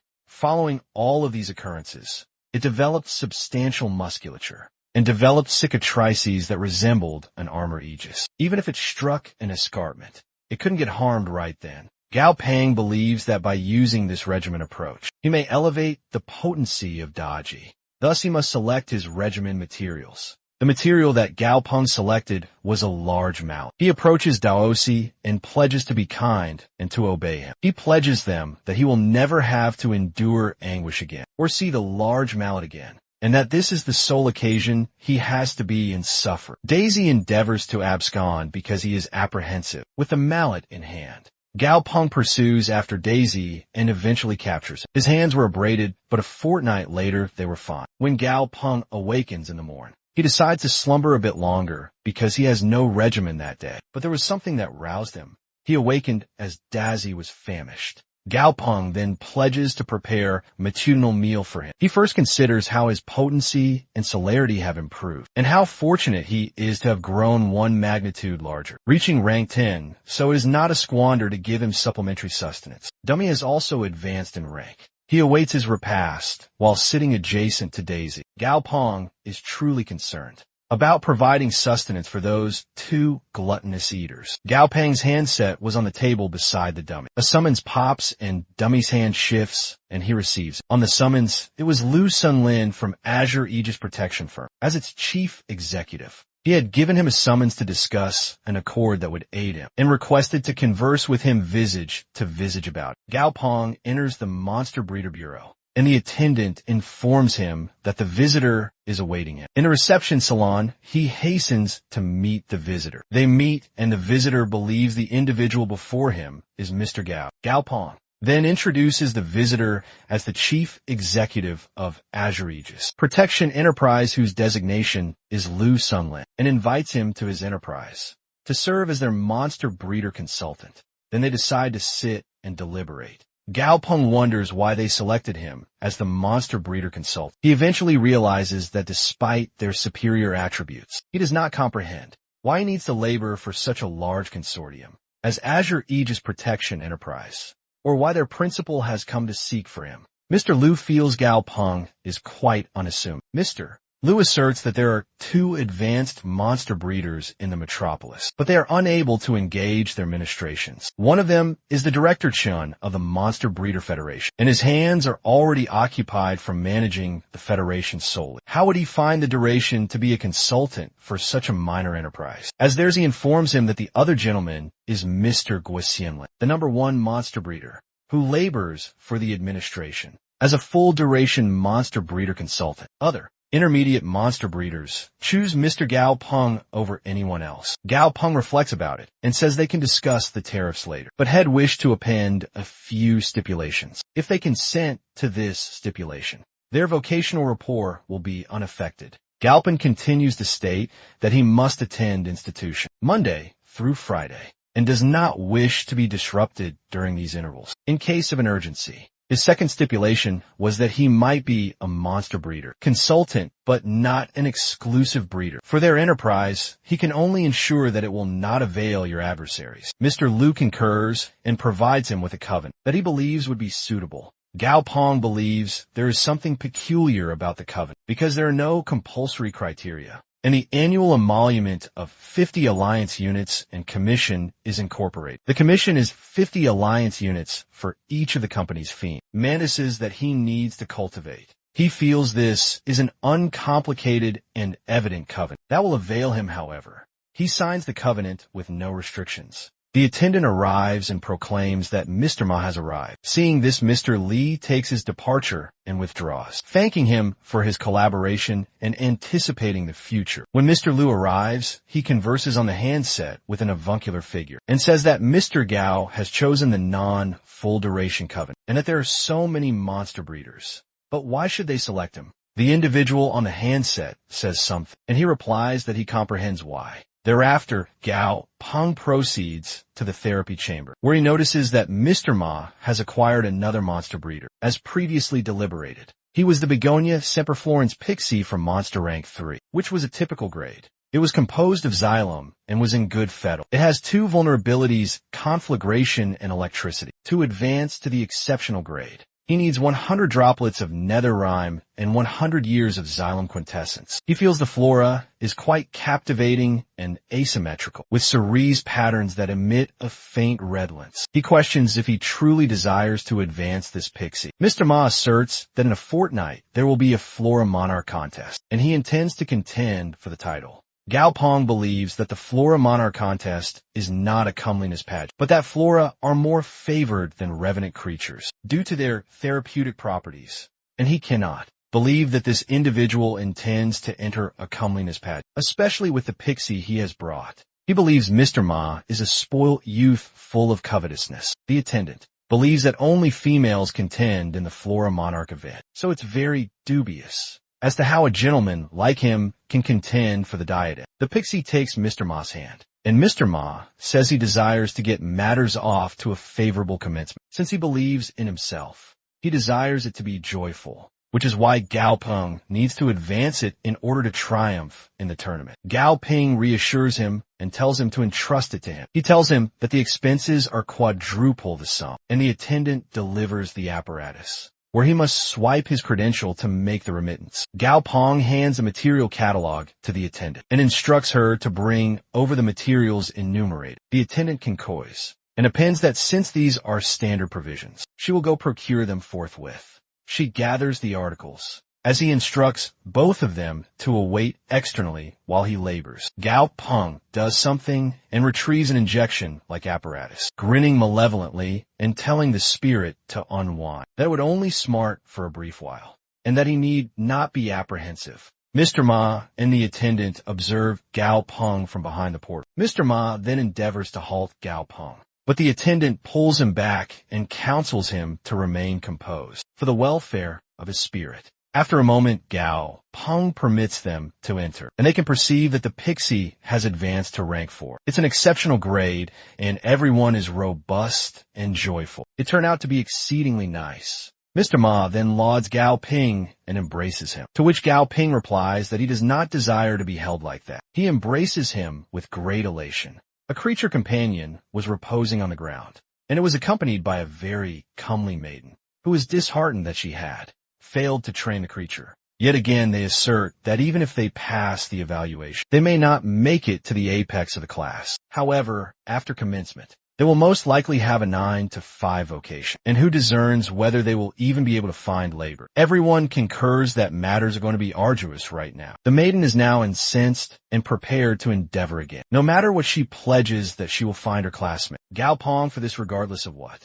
In a montane locale within the woodland, there dwells an animal that resembles a Timaeus, but with orris markings on his brow and forelimbs. He has excellent talons and a comely small visage. Within the woodlands, he feels someone propel him out, and he is launched into the ether, before landing on the ground with a massive impetus. It appears that large arachnid-like creatures, arachnid-like monsters did this to him. There were massive arachnids that flung him through the ether. In the metropolis, Gao Ping visits the material emporium and places his customary order of 15 kilograms of conifer filaments. While all this is transpiring in an important woodland, a bit distant away from the main metropolis, Gao Ping is out procuring materials and sustenance for his familiars from the emporium he patronizes. The proprietor informs him that they are virtually depleted of stock and only have 5 kilograms remaining. He believes that these filaments should never run out because they are procurable on the peripheries of the metropolis. The shopkeeper informs him that a legion of arachnids appeared out of thin air and devoured all of the attribute flora in that territory. And now that the terrain has been sealed by the armed forces, he learns that the other creatures dwelling in the woodland have become sustenance for them. Following this dialogue, the proprietor counsels Mr. Gao to depart, since he has some patrons to attend to. And if there is anything further, he could just look around. Gao Pong believes that this is the inaugural collaboration between the Academy and the armed forces. And the second is the security enterprise that came up at his port. The rapid advent of an unknown arachnid species has materialized. He believes that something major is about to transpire. During all of this, Lu Xianlin contacts Gao Pong and inquires about the vicious gray fiend arachnids that dwell in the sable ember woodland. He discovers that they are nasty gray fiend arachnids. Thereafter, he arrives at the Azure Aegis Protection Enterprise edifice, where Mr. Lu rushes to him and informs him of an urgent predicament, so to provide him with intelligence. He informs him that these arachnids have assailed many resource locations, prompting the administration to summon several protection enterprises, as well as commercial organizations, to do a study on these arachnids and their environments. He informs him that their enterprise has also accepted this duty and that they're going to go active in 3 days, and that they would appreciate it if he could take care of certain fiend mantises before they commence their mission. Gao Pong desires to see how the scenario unfolds first, and Mr. Lu hopes he can give his utmost, since it is critical to the enterprise. It is partly due to the fact that creatures have advanced significantly. In recent years, Mr. Lu continues to describe how creature advancement has been perturbing the administration and how they have realized they cannot combat it solely. They get to the location where they've housed the mantises. Mr. Lu says they will provide enough auxiliaries to support it, as long as the outcomes are favorable. Gao Ping pledged the management that he would not disappoint him. He goes to the chamber with the mantises and gazes at them. Manager Lu gazes at Gao Ping through the transparent panel, and an individual behind him wonders what is transpiring, to which he replies that Gao Pong is simply looking around and palpating things, as if he is procuring or something. He's a little concerned because Gao Pong barely looks 20 and wonders whether he can really accomplish it. Mr. Lu becomes incensed when he hears his personnel say such things. He advises him to cease talking if he doesn't have anything commendable to say. Mr. Lu believes that his entire career is contingent on Gao Pong, and he hopes that Gao Pong proves to be as talented as his avuncular figure asserts. Gao Pong now notices that there are 10 mantises that are the largest in magnitude. He tells them that he wants the initial 8 mantises from the initial row, the 4th mantis from the 4th row, and the 7th mantis from the 4th and 7th mantis. He continues to give a catalog, and he asks them to prepare a laboratory of 10 assemblages of primary level insect enhancers for xylem attributes, gem nuclei star ferrous powder with perilla foliage powder, perilla inflorescence foliage. Hearing this, Mr. Lu rushes to prepare the material according to Gao Pong, and within 10 moments, he has exactly selected 10 of the finest fiend mantises in the enterprise from hundreds of familiars. Mr. Lu realizes that at this celerity and precision, he is definitely an intermediate level monster breeder, and he's no way more lethargic than those newly elevated, advanced level monster breeders. He is very joyful and content with Gao Ping's labor. And a daunting thing about Gao Ping is that he's not even 20 years of age, but he's still exceedingly talented with the labor he's performed. For him, Mr. Lu is observed lauding Gao Pong, and they ascertain that the mantis has matured into a commander rank 4. Winged Jade, fiend mantis with development to flawlessness. He opines that Gao Pong is truly exceptional, as if he is a genuine prize. Gao Pong currently holds a chronometer, and it initiates with the Z sprint. Gao Pong is present with Dazzy, and he is assessing how swift Dazzy has become via a brief dash, following roughly 7 seconds. He discovers that Dazzy is 0.4 seconds quicker than the prior instance. He is immensely delighted with Dazzy and offers him his favored mealworm, which Dazzy also savors. There are individuals snickering at him while he was drilling with Dazzy, and some scholars made jest of him, averring that Gao Pong was idling here during his practice. Gao Pong then grasps, as he scrutinizes the demeanor of the instructors, that the educators are only kind to the students, who are diligent, but harbor no intent of providing any tutelage to the lesser ones. He reflects this while he is watching the educator, who is engaged in discourse with another proficient scholar, while he is immersed in his reflections. A maiden from his rear calls to him. She is lofty, she has tresses that reach her brows, creating a fringe. She commends him for having cultivated his companion exceedingly well, and identifies herself as his peer. Mutia, ing the engaging fellow, is stunned that she is so statuesque. If she were a young man, that would make her seem incredibly virile, and he thanks her for the accolade. Thereafter, the comely-haired maiden asks him to collaborate in a squad with her. Gao Pong queries why he ought to unite with her. She conveys to him that other scholars are not adequately skilled, and that merits will be bestowed based on collective performance. Alternatively, she feels that Gao Pong is a superb confederate, and thus wishes to unite with him. Gao Pong inquires concerning her familiar, when she appears somewhat discomfited, and places her fingers into her mouth, and extracts a lotus kernel from her mouth. She positions it on the earth, and it metamorphoses into a rhino-type beast, which she designates her lotus kernel. Gao Pong and Dazzy are both flabbergasted by the magnitude of the rhino, and they opt to form a unit. Nonetheless, before they proceed, the maiden informs him that lotus kernel is truly extremely timid. She was accustomed to yielding to beasts, who were vastly smaller than herself, but she is more adept as a guardian. Now Gao Pong surmises that allying with her won't prove too arduous, because two of them are at immaculate grades, and the rhinoceros is one of these. Dazzy is transforming toward the toxic type assault companion, so possessing a defensive familiar with the unit would be optimal. They're fairly common monsters hereabouts, but 99% of them are typical creatures. The comely tall maiden judges it impracticable and starts to withdraw, after discerning that Gao Pong is taking excessive time and is reluctant to embrace her proposition. As she was departing, Gao Pong hailed her from behind and conveyed that he had accepted their entreaty to collaborate. He also stated that being gentle was not a problem, and that she could still mentor her later. He concedes that dialoguing with such idlers is weary, but as long as they are active, it's acceptable. When she observes Gao Pong accept her proposal, she is ecstatic and offers him a robust handshake. Everyone is congregated in the expansive zone that borders around the perimeter of the black Ember Thicket, which is besieged by colossal arachnids. Mr. Liu is depicted conversing with a very striking woman and asserting that these gray fiend arachnids are phobic of flame. Based on the latest intelligence, this occasion Captain Song transpires to be the alluring woman he was addressing previously. But the arachnids are oblivious that their contingent focuses on fire characteristics. She is quite confident that the fiend mantis is a woodland slayer and will conclude the mission earliest, as evidenced by her extremely gratified smile. Monster cultivators from private entities deliberate among themselves about the prospect that they will contend for the assignment rewards on that specific day, which will deplete their stamina before the assignment is fulfilled. According to Captain Song, the supervisor relays that there is no urgency and that everything should be witnessed in due course, since there is no contest, and they profess that they should initially provide fire containment. The military commander proclaims that the apparatus should commence fire. Everyone concentrates on the bearing at 3 o'clock, and they have initiated shooting when the projectile tank materializes and begins discharging. Through the inferno do arachnids endeavor to counterattack. Mr.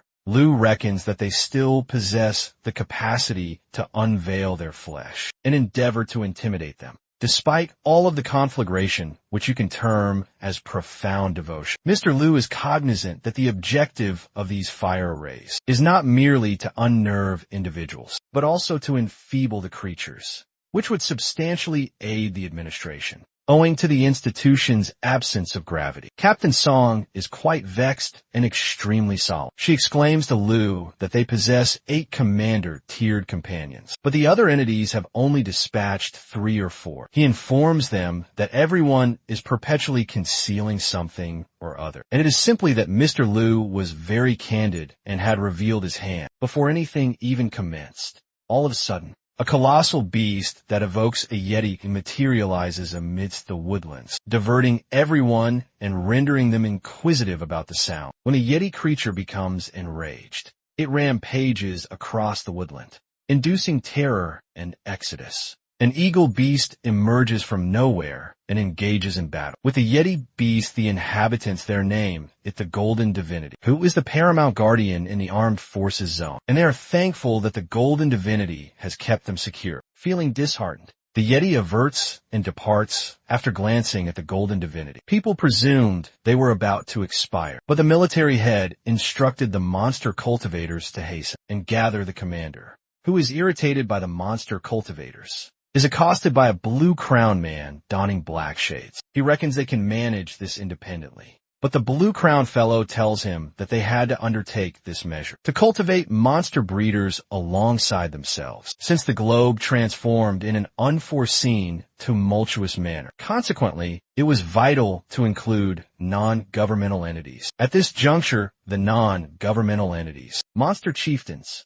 search for arachnid creatures in the woodland with their monster companions. With flame torches, a member of Captain Song's contingent approaches her and apprises her that their unit is expending their vitality, since there are too many arachnid creatures, despite the reality that their companions can slay them in a solitary blow. In order to preserve the array and propel, they reorganize the familiars' formations, positioning the defense companions at the forefront, the support companions in the center, and the offense companions rearmost. Arachnids are observed nearing them, and the thorny flora fiend is instructed to deploy his thorny aegis. Captain Song to dispatch the fire, and the rodent, who resembles a critter, ejects flame out of its maw. Captain Song's unit realizes that they have vanquished 3 arachnids in a brief span of time. With less exertion, they perceive a clamor and proceed in that bearing, which signifies that, even though the creatures are in the identical arrangement, they acknowledge that the arachnid creature must be confronted because it possesses scant power and is merely utilized to diminish resources. Everyone believes they will triumph if the creature does not assault at all. Mr. Liu instructs the assailants to aim for its optics, while the others target its appendages,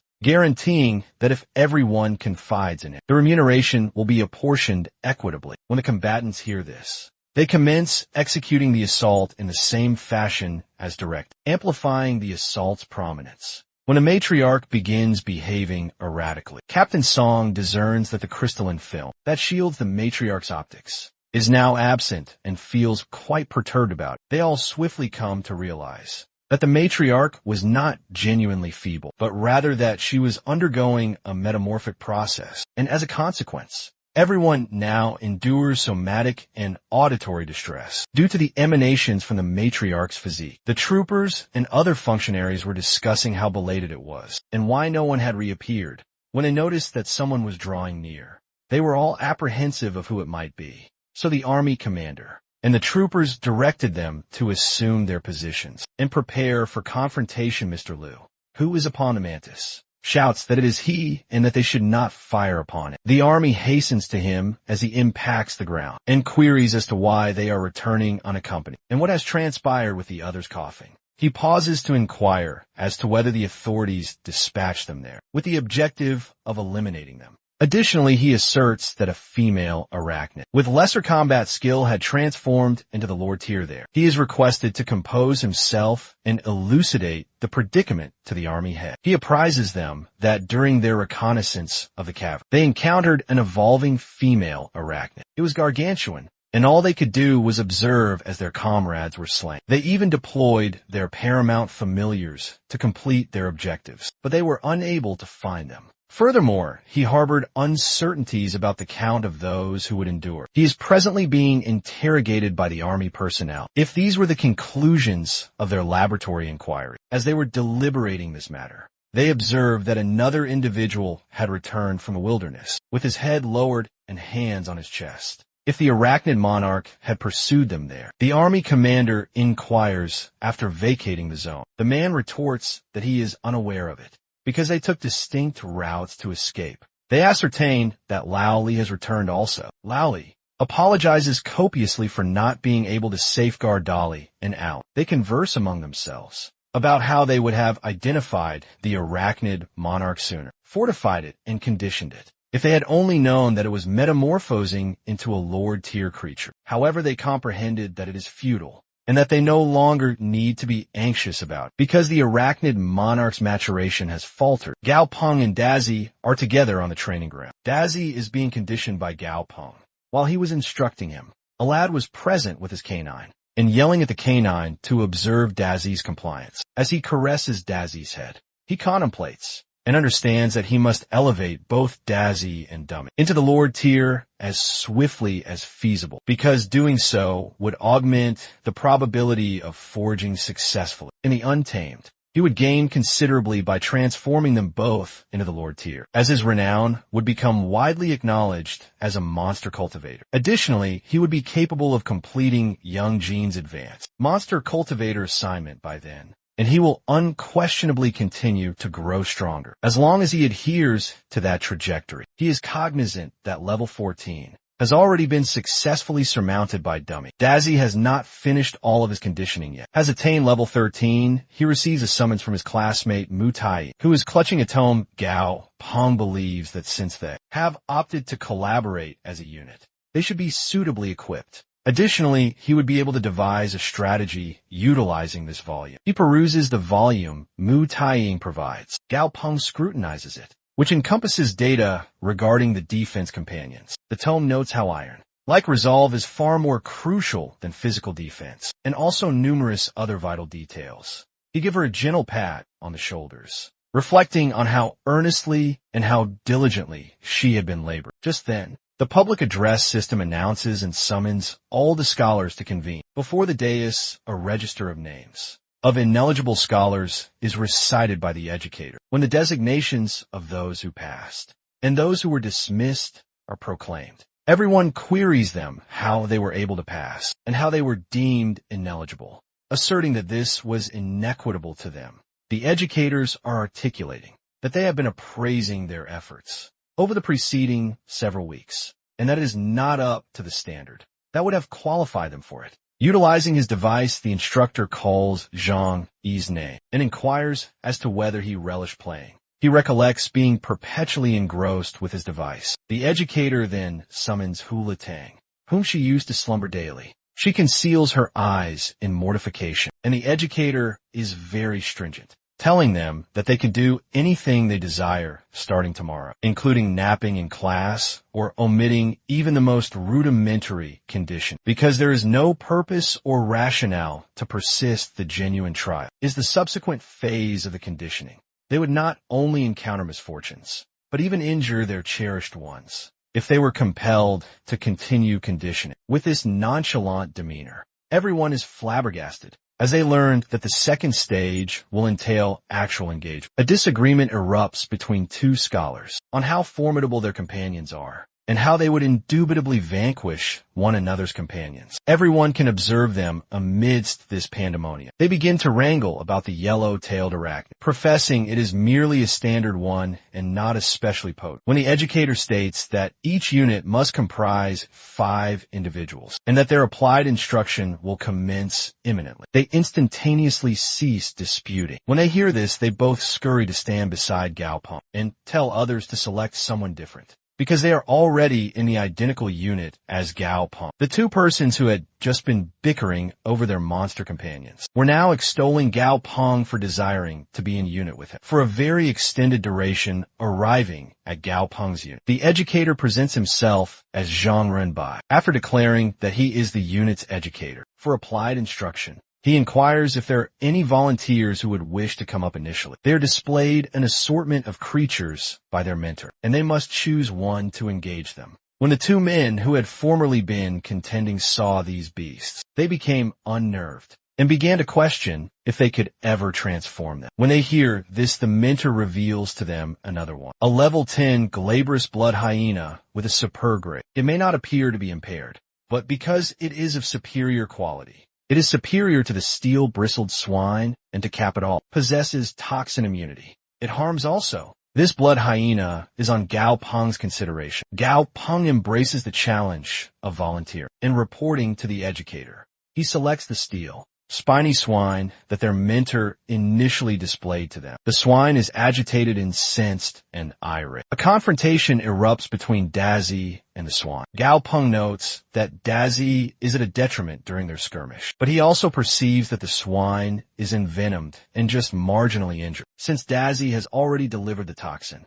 which inflicts upon the swine grievous harm. He believes he has absolute command over the circumstances. The swine had a handicap, and it succumbed so swiftly, which stupefies everyone, including their own monster allies. The educator informs them that the swine is envenomed, since it has turned verdant. When the other unit members ascertain that Dazzy is a poisonous creature, they are aghast, in addition to felicitating Gao Pong on his centipede's triumphant completion of the condition. The educator counsels him to diminish the venom's maximum measure, as doing so will render it more challenging to nullify its potency. Throughout the conditioning, since Dazzy has performed admirably, he bestows upon him a recompense and thanks his educator. The educator proclaims that the swine is still capable of contending, and queries if anyone else would desire to go subsequently. According to the man sporting a green garment, he opines his familiar can handle the subsequent round of engagement. The portly man and the green garment man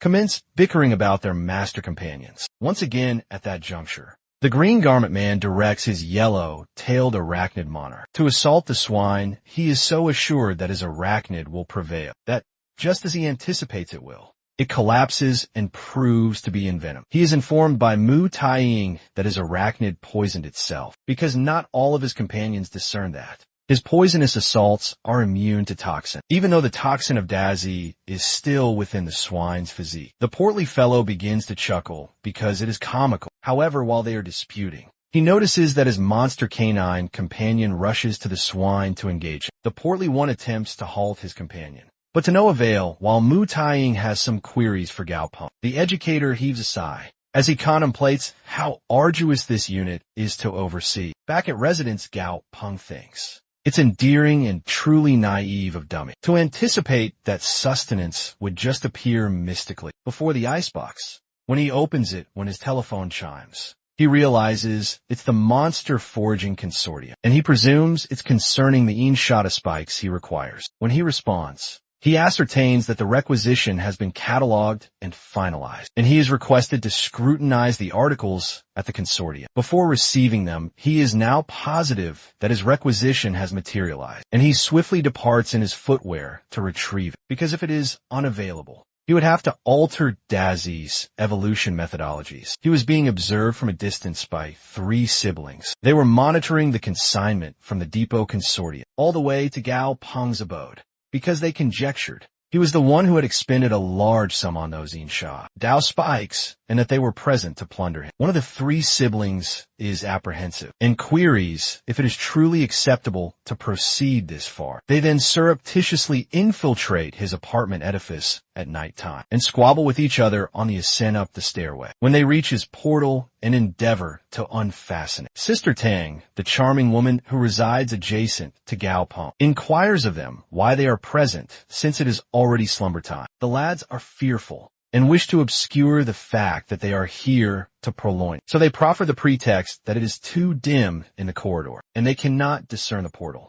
As Sister Tang secures her portal, one of the siblings holds the portal ajar and queries if it would be feasible for them to obtain a beverage. Because they are parched, they all smirk and exchange a very dubious glance as Sister Tang ushers them inside their dwelling. As soon as they enter within, one of them secures the portal and retorts that he does not wish to inconvenience any neighbors. Sister Tang informs them that even if she were disco cavorting at home, her neighbors would not be able to perceive, since her partitions are fashioned of specialized sound attenuating material. When the 3 siblings notice her monster saurian companion behind her, they become intimidated and quaver. One of them brandishes a substantial blade and attempts to assail Sister Tang, but she possesses unique abilities that emanate from her hands. So she strikes his hand and flings the blade onto the floor. The other siblings are petrified, and that's when the robber sibling hurls his monster companion, a diminutive one the 3 siblings possessed, a venomous hystricomorph that they hurl. And the saurian devoured it. They engage with Sister Tang, and the 3 siblings brandish a projectile rodent monster. They presume they are prevailing, but they're now witnessing Sister Tang's authentic nature. Sister Tang contends with them and binds them with a cord. She subsequently contacts Lao Chi and requests him to dispatch some individuals to her location because she has 3 volunteers prepared for them, and he will safeguard the frontier until the conclusion at institution. The unit convenes again where they observe a tardigrade for the initial time, which possesses a very unique attribute termed cryptobiosis. This signifies that the tardigrade's metabolic pace will descend to exceedingly diminished levels, and Gao Pong opines that in order to deliberate acquiring a tertiary familiar, he should endeavor to secure an accord with a tardigrade, despite the fact that this category of familiar has a self-preservation apparatus. It is not harmonized with Dazzy and Dummy, so he resolves to disregard it. Mu Taiying's monster companion is now engaging with the swan. Her monster companion performed an exemplary job of contending, but she became very zealous and was inching nearer to where they were engaging. This is not secure, because she might injure herself during the engagement while she is proximate. Thus, the educator instructs her to compose herself and retreat, while such a colossal familiar is battling. At that juncture, Gao Pong received a summons from Manager Liu, who queried him whether he was unoccupied today. Gao Pong considers it a tad adulator, because Mr. Liu invited him out wherever he desired. To see his other acquaintances, he reflects on how much detriment the corporation sustained during the last woodland catastrophe, and how diligently they are laboring to win over the proficient master cultivator. After considerable deliberation, he informs Mr. Liu that they should rendezvous outside the institution portal. After his lessons have concluded, Mr. Liu materializes at the institution portal. In his conveyance, he has his daughter who attends the identical institution. She maintained a diminutive feline as her monster companion. Mr. Liu queries if he could glimpse at the familiar. He looks rearward and notices a feline familiar, which is an uncommon spectacle. It possesses the monster characteristic of wood and a susceptibility to water. However, he reassures his daughter that he would be accessible on weekends and that she may find him there. During this dialogue, Mr. Liu escorts his daughter home and informs us that he needs to undertake something with Gao Pong. Presuming an arrangement has been reached, his daughter departs. Gao Pong opines that if this was a prearranged convocation for him to see his acquaintances, he would not dispatch his daughter home. He feels matters are becoming more bizarre by the instant, and out of inquisitiveness, he queries Mr. Liu about his comrades. But Mr. Liu maintains a confidence, telling him that he will ascertain when they arrive at their objective. They arrive at a resplendent location that has been adorned with a landscape garden. Gao Pong glances about and deduces that the associates Mr. Liu is referencing are not as straightforward as he conjectures. They enter a capacious chamber that already contains 5 individuals, excluding them both. Mr. Liu introduces Gao Pong to Captain Song and Captain Jangu. Observing Gao Pong, Captain Jangu remarks that he did not foresee a juvenile like Gao Pong to be present here. Everyone in the chamber represented the monster hunter contingent. Everyone scrutinizing Gao Pong made him feel quite discomfited while they were preparing to be seated. Captain Zhonggu inquired about Gao Pong's well-being. Captain Song interjects and exhorts him to cease unnerving Gao Pong because she does not wish to tarnish her reputation by pestering a scholar. To placate the situation, Mr. Liu tells them that it was his oversight for not apprising Gao Pong about the monster hunter unit's existence. Captain Zhonggu invites Gao Pong to join him for a refreshment and states that he wishes to advise him on something. The others invite him to affiliate with them, but it transpires they are merely present to learn from Gao Pong. He discerns animosity in their utterances, and it is apparent to him that this is not a typical repast. With all his reflections, Mr. Liu proffers him a beverage that appears questionable. Mr. Jianggu lays down his eating implements and says he desires to be forthright with Gao Pong. He felicitates Gao Pong on his extraordinary talents and wonders if he is as superb as everyone proclaims. Gao Pong informs him that if they require his aid, they may contact their enterprise. But Captain Gu refutes this, asserting that if he is acquainted with Mr. Liu, he is also acquainted with him, and acquaintances are never aloof. They believe Gao Pong is unrefined, while Captain Song requests that Gao Pong examine some companions she possesses. He He was now certain that they were not merely seeking a repast, but also to have him inspect companions and assist them. After considerable rumination, he endeavors to courteously decline their proposition, asserting that his abilities are just deficient and that he will be incapable of enduring the responsibilities and even misfortunes. With this, Mr. Liu offers to convey Gao Pong back, but he has already summoned a vehicle. Everyone was discontented with him when he departed, but they attempted to overlook it because he was a youth. Mr. Liu becomes cognizant that everyone is displeased and that he has irked both factions. The others revert to dining, and Mr. John Go materializes. He states that since he has assisted in souring Gao Pong's rapport with other units, the obligation he had from the Dark Ember Thicket is now settled. Mr. Liu says that since they are comrades, they should persist in aiding each other out. Captain Jong-gu does not concur and says they have no further karmic obligation between them, since he has already squared the obligation he owes Liu. Captain Jong-gu knows that Mr. Liu had endeavored to delude Gao Pong and does not wish that to befall him as well. After Gao Pong arrives home, Dazzy glances at him, activating the television set. He sees that the Azure Magic Monster Familiar Gene Augmentation Serum was ascertained to have detrimental adverse effects, resulting in numerous deleterious transformations. In Nippon, the United Dragons Consortium proclaimed the recall of the augmentation serum and stated that anyone who procured it may return and obtain a complete reimbursement. Lest the handling imposed, he discovers that the researchers are illustrating how unregulated the augmentation is and how they desire everyone to contest. Mr. Liu calls Gao Pong and expresses regret, saying he should have forewarned him about them previously. While Mr. Liu was discussing how the captains had vexed both of them, Gao Pong terminated the call without letting him conclude. He actually does not censure anyone for making him appear naive, but he indubitably censures himself for not possessing adequate prowess, and for the present moment,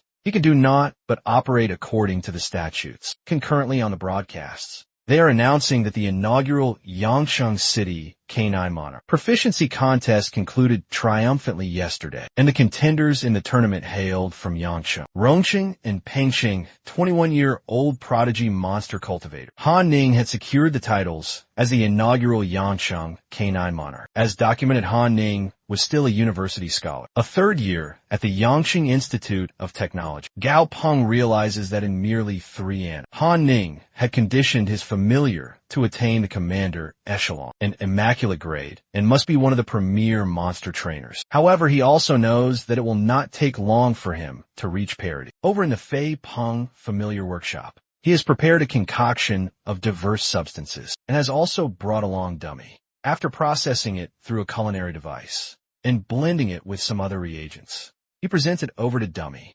instructing him to ingest this potion. Just then Zhao Yu, who had formerly been told by Gao Pong to come over whenever she requires, entered into the workshop with 2 of her companions. One of them is jesting about ancient if he was near Xiao Yu's years. They squabble and banter one another en route to the foyer. At the foyer Shun Chuan welcomes the visitors and queries them if they possess any bookings arranged with them. The young women survey and inquire if they truly require a book, given that the workshop appears excessively vacant. Kwang states that if they do not possess a booking established, then she can reach her superior to arrange a suitable slot. Zhao Yu recollects that her father had informed her that Uncle Gao's creature cultivation talents were exceptionally striking, and had even designated Gao Ping the premier prodigy in Chang'an. Nevertheless, owing to the very steep charges, he simply did not appear to possess numerous patrons. Abruptly, there is a piercing shriek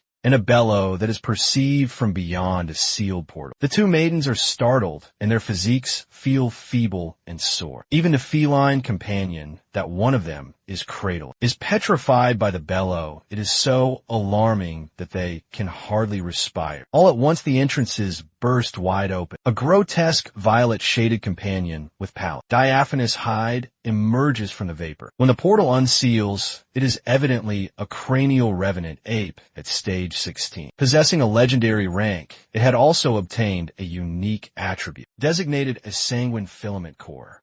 Gao Pong is utterly astounded. and elated that Dummy has transformed triumphantly, and promptly inspects the unique attributes. The attribute chiefly possesses two impacts. Initially, it can devour a specific quantity of sanguine filaments, so as to fashion a sanguine filament core. When it wields a sanguine filament core, all facets of the cranial revenant ape get augmented. Subsequently, if he deliberately energizes the sanguine filament core, it will initiate cardiac consonance. Via this, he can manipulate the pulsation of cores. It is an exceedingly potent, unique attribute, and Gao Pong discerns that this will greatly enhance his battle prowess. Nonetheless, it will not be practical to exhibit him in that manner. Thus, he strolls from the room and then asks Kwang to locate something to conceal Dummy with. Concurrently, Kwang is merely gazing at him with an astonished countenance. It was utterly dumbfounding that he had succeeded in transforming. Still one more companion in so brief a period. Precisely then Zhao Yu utters his name, and Gao Pong perceives her. He recollects that she is Supervisor Lu's offspring, and that he had pledged to inspect her companion on one occasion. He speculates if he had dispatched his offspring there to evaluate it. After Gao Ping had terminated contact abruptly on their prior call, Supervisor Lu indeed was a wily, shrewd candidate ultimately nonetheless. Gao Pong observes that apart from the feline companion of Zhao Yu, her associate's creature appears far more captivating. It resembled a medusa drifting through the atmosphere as though it were the ocean. Precisely then Zhao Yu vocalizes and states that she hopes he can have a look at her familiar. Gao Pong grins and tells her not to address him uncle, and that he was unaccustomed to such ceremony, since they were of the identical age. After all, Gao Pong had already comprehended at this juncture that Luo Jiaoyu did not grasp what a shrewd vulpine her father was, and resolved that he should not mistreat a young maiden, merely because of her sire's conduct. He then informs them that, as customary, he will initially bill them, and after they have remitted, he will inspect their familiar, since it was an exceptional common mint feline. According to his typical tariffs, it would be 60 credits, however, since she was Mr. Lu's daughter. He can guarantee that the enhancement materials will be on him and complimentary. She thanks him profusely upon hearing that. But just then he inquired of her where the feline has absconded, only to discover that it is concealed in a recess. Frightened by Dummy observing Zhao Yu approach, the feline makes an endearing expression, leaps on her lap, and commences touching her chest. Both Gao Pong and her companions ponder precisely how licentious the feline is. Gao Pong then turns to one of them and asks her where she had acquired the medusa. She's astonished that he's intrigued by this type of companion, and clarifies that it is not truly a familiar, but just a little companion at most. She mostly utilized its assistance as a transportable pouch, stating thus, she inserts her own satchel into its maw, and it vanishes instantly. The medusa is astonishingly capable of stowing items within the extra-dimensional void in its own physique. She explains that the levitating medusa was initially a specialty of Peng Chung Metropolis. However, a distributor who had imported a quantity of them lately was vending them at Wook Plaza. Gao Pong has firmly resolved that he will be employing this type of familiar as the tertiary one for his contingent. Thus he journeys to Wook Plaza, where two individuals are attempting to vend the familiars, terming them the latest chic. Unique satchel, a flying satchel. The Medusae are exceptionally charming, and the ones most captivated by the offer are maidens. Most of the maidens are requesting their bows and partners beside them to procure the familiars for them. Gao Pong also arrives and requests one of the vendors to exhibit to him the levitating Medusa. The man simply proffers him one of the. However, Gao Pong shakes his head and states that he desires to see all of them, and not just one, because he will be selecting the one he fancies himself. The vendor guides him inside a large edifice and shows him many cages of levitating Medusae. He says that according to the records, during the cataclysm, a group of Medusae were contaminated and mutated by spatial energy. Over the ensuing few years, they settled and flourished in that region. Later, because the other creatures were preying upon them, they had nearly become extinct. Gao Pong realizes that the species might even be the feeblest spatial creature. The vendor concurs, saying that although it is a spatial creature, other than floating in the atmosphere and opening a small, extra-dimensional void inside its physique, the levitating Medusa is incapable of assault, and if it was not comely or appeared unpalatable, it would have already vanished. Long ago, Gao Pong realizes that even being unpalatable was a part of its fortune, because it would have been devoured by the multitudes otherwise. Surveying around, he finally locates a medusa that captures his interest and feels markedly different from the remainder. The others are just drifting around serenely, but that one seemed the most vivacious. He asks the vendor how much he will accept for that specific creature. The vendor grins, saying he has a discerning eye, and explains that that creature was an uncommon mutant variant and was a perfect grade levitating Medusa type with a celerity mutation. Thus, he proposes vending it at 100 alliance credits. Gao Pong smiles and states that integrity is vital in commerce, and calling it a Medusa just because of a minor mutation was sheer hyperbole. He says that he will offer 50 alliance credits for the Medusa. The vendor immediately acquiesces and says that since he perceives a fellow merchant in Gao Pong, he will reduce it for him. Gao Pong just wonders how brazen he is, that he did not even waver, and realizes that the vendor would profit something, even if the Medusa sold at 50. The vendor tells him to let any associates know if they wish to purchase Medusi, and that he will grant them a reduction if they are referred by him. Gao Pong smiles at the avaricious disposition, but does not lament as he had profited greatly from this excursion. His team of familiars would finally be consummate with the inclusion of this Medusa. Observing the Medusa as he conveys him back home, he wonders if he should christen it Silly. Back at residence, he opens the portal and Dazzy excitedly rises from the floor, eager to behold Gao Pong. Meanwhile, Gao Pong introduces the Medusa as the newest constituent of their kin, absolutely startling Dazzy.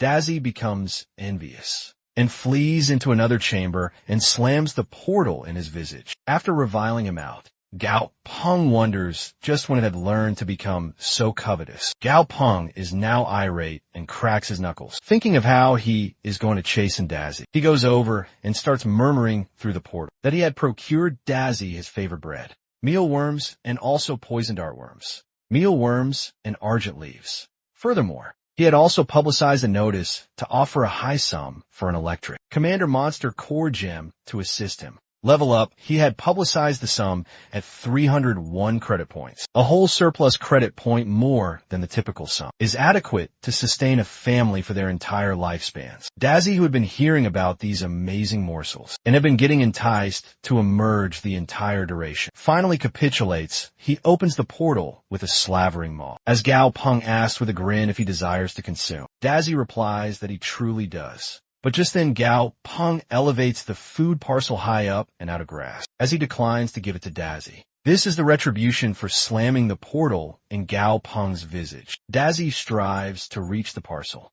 requesting it to be given to him, as he vehemently condemns Gao Pong for behaving like such a cat. Meanwhile, Dummy and Silly are scrutinizing each other, curious upon seeing a novel kind of existence. Gao Pong has just finished thrashing Dazzy and is strolling back to the table, thinking that he cannot pass a day without thrashing Dazzy. Otherwise, his demeanor would ascend to the heavens. As of now, Gao Pong presumes that Silly's level is not elevated, so his psychic fortitude is probably adequate. Thus, he desires to attempt establishing a sanguine pact when feasible. Extending his hand towards the glass receptacle in which Silly was housed, he senses its consciousness. He realizes that Silly's psychic domain is smaller and feebler than Dazzy's was. In the beginning, not to mention, Silly possessed quite the emotional frailties. If he forges the Sanguine Pact now, it will just seem like a dubious guardian abducting a tiny youngster. He realizes he will need to remain with Silly for a longer duration to lower its defenses and further cultivate their camaraderie. Thus, he resolves that he will bring Silly to his institution the subsequent day to augment their rapport. The subsequent day, everyone is simply bewildered upon seeing Gao Pong. This is because he is now wearing Silly like a chapeau on his head. It also appears quite unsightly instead of looking endearing, since its appendages are entwined beneath his chin. He sees mutation and pulls a frigid bottle of mineral water to proffer her. She stammers out a declination before asking just what was amiss with his headwear. He tells her that it is not a chapeau, but a levitating Medusa, a spatial familiar. Mutation realizes that it truly is so and says she had heard about it, possessing a timid disposition, ignoring the trivial discourse. She asks him if he had observed the creature for combat conditioning that day. He says affirmative, and turns toward the cage, holding a violet metallic arachnid inside. It seems the assessment that day will be an arduous one. She asks him if he's going to be the initial to challenge it today. Once more just then, the individuals around started murmuring and lamenting that it appeared like Gao Pong would secure the extra merits for the initial victory again. That day they cannot even do anything, because Gao Pong truly was formidable and possessed the highest triumph rate among them. Some of them were just content to obtain some merits by scrutinizing his maneuvers. Hearing all this, Gao Pong simply speaks aloud and says that he will relinquish the opportunity to the other that day, since he should not perpetually be the first to challenge the creature, and that will not be equitable to the others too. They all are astounded by that, as most are reticent to stand out and be the initial ones to proceed. Suddenly a diminutive scholar wearing spectacles speaks up that, since Gao Pong is amenable to forego the chance to secure the initial win, he would like to avail it. The creature he has domesticated as his companion is a draconic fowl. Gao Pong knows that it is the sole elite tier familiar amongst them, other than Dazzy, and it is level 11. But despite its grade being only typical, it is adequate to assess the abilities of the violet metallic arachnid. Thinking. So he looks at Dazzy, wanting to tell him to pay heed to the fight, but notices that Dazzy is occupied, salivating as he looks at a different, small-sized familiar recumbent on the ground. Gao Pong is exasperated at his veracity and asks just what the blazes he is observing. He strikes Dazzy's head and tells him to pay heed to the violet metallic arachnid's assault patterns, since he will be going up to engage the arachnid next. The instructor signals the commencement of the match, and the arachnid rushes towards the fowl, barely evading an assault of the arachnid. The draconic fowl leaps into the atmosphere and bares its talons at the arachnid. However, the arachnid easily grasps the fowl's talons and pulls him in, stinging him with its tail. Seeing the precarious circumstance, the scholar feels apprehensive. However, the instructor says that the violet metallic arachnid is, fortunately, not venomous otherwise. One assault would have incapacitated the fowl. He was actually fortunate that the draconic fowl was resilient enough. Only the sharp barb at the extremity of the arachnid's tail had managed to penetrate through its flesh. The remainder of the round,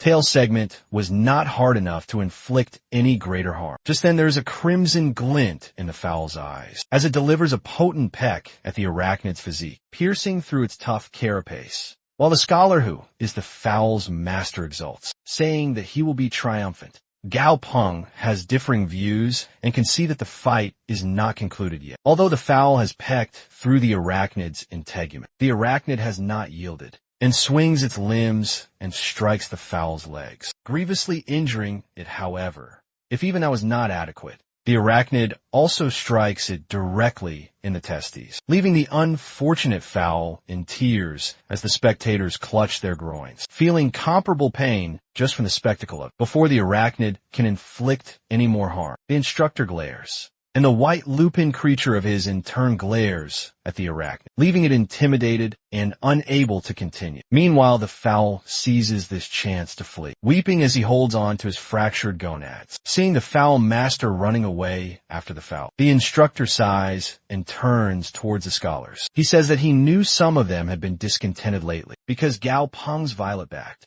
Thunder Centipede was perpetually the first to challenge the new creatures. The scholars must have been thinking that the instructor was prejudiced and was looking down upon them. He asked them if they still harbor such notions. The others simply retreat and stammer out, saying that they do not object at all, and that the top scholars with good grades should, of course, proceed. First, the instructor satisfyingly turns to Gao, who smiles and dispatches forth his centipede. Inside the enclosure, Dazzy and the arachnid stare each other down. Mutaying feels worried, because the violet metallic arachnid should not act this apprehensive with its skill repertoire. He wonders if the arachnid has some stratagem up its sleeve. However, he has no option but to just trust in Dazzy and hope he will perform well. The arachnid resolves to seize the initiative and assaults Dazzy with its pincer, which Dazzy effortlessly circumvents. However, that is not sufficient, and the arachnid uses its stinger to assault immediately thereafter. But Dazzy is unperturbed by the stinger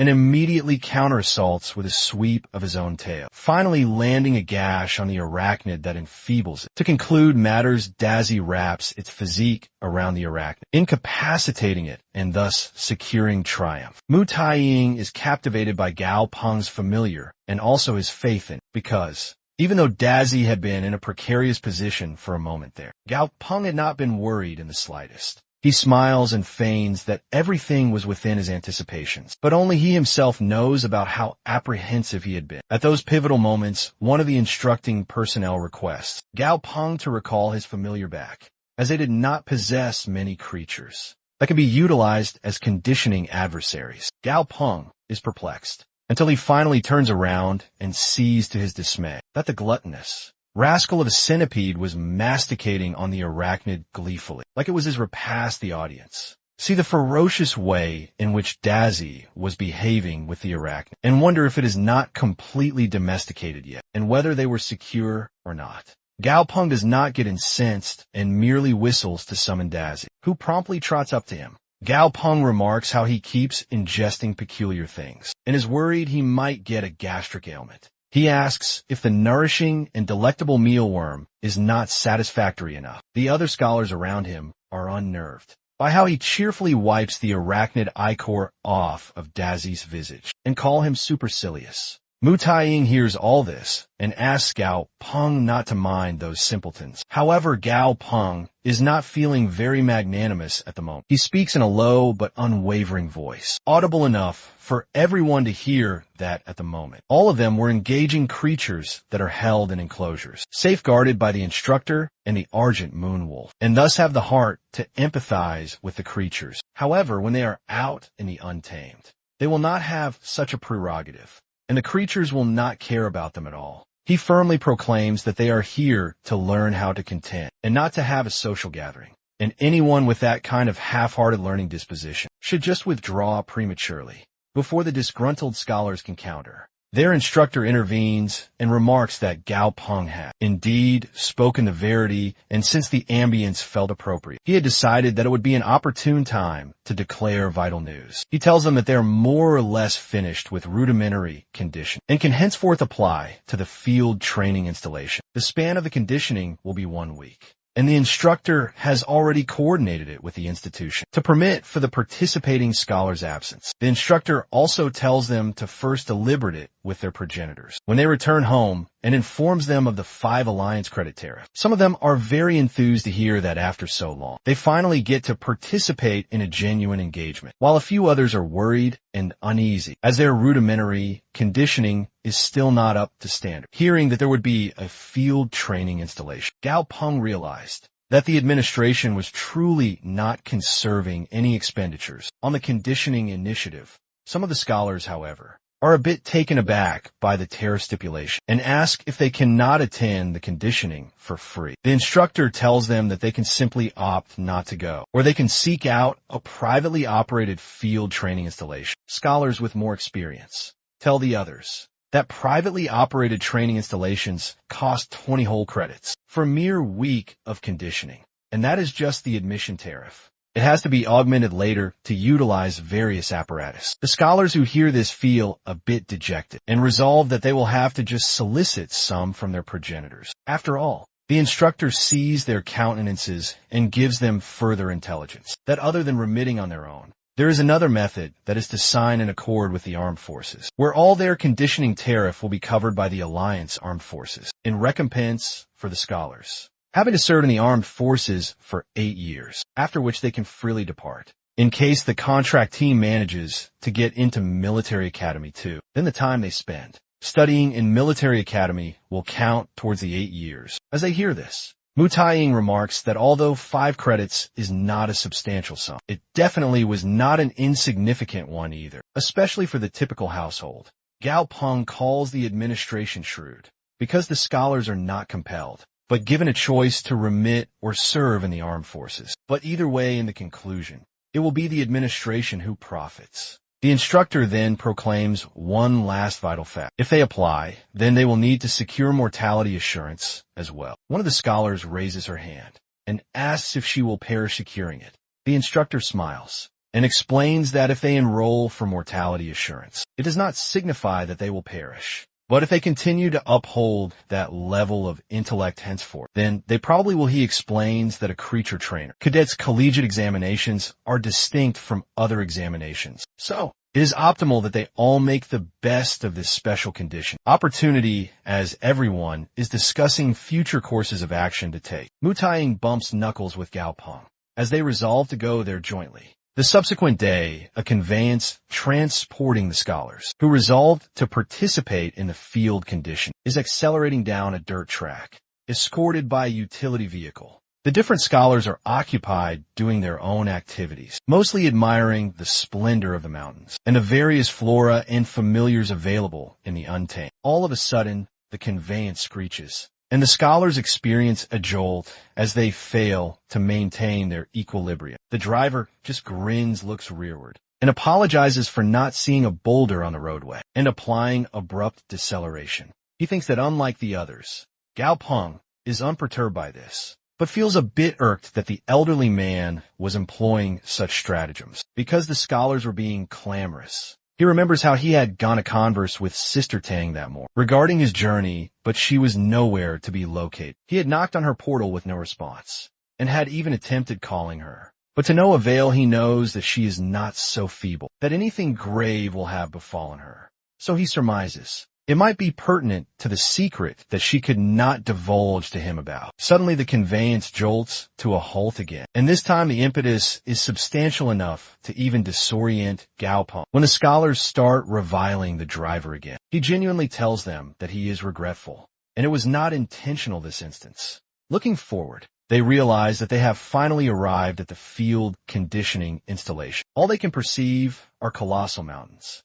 but in the V-shaped basin formed between two minor peaks lay the installation. After disembarking, they are aligned and stand proximate to each other. An army subaltern informs them that the basin behind it is their field conditioning installation, where every particle of the basin has been scoured clean. Thus, other than typical and elite tier creatures, there will be no vestiges of any commander tier creatures. Further, the identification chronometers that they have issued. The scholars have GPS and emergency extrication utilities installed. The objective of the participants would be to endure inside for a week. There is no retracting once this conditioning commences. Otherwise, it will be regarded as relinquishing the entire condition. One of the scholars asks if there are established supply depots inside the conditioning installation. The subaltern says that there are a few sanctuaries in the basin, which are constructed out of a special alloy, and only commander tier and higher creatures would be able to breach through the sanctuary. And there will also be a certain quantity of sustenance in each sanctuary. Thus, it will not be entirely unfeasible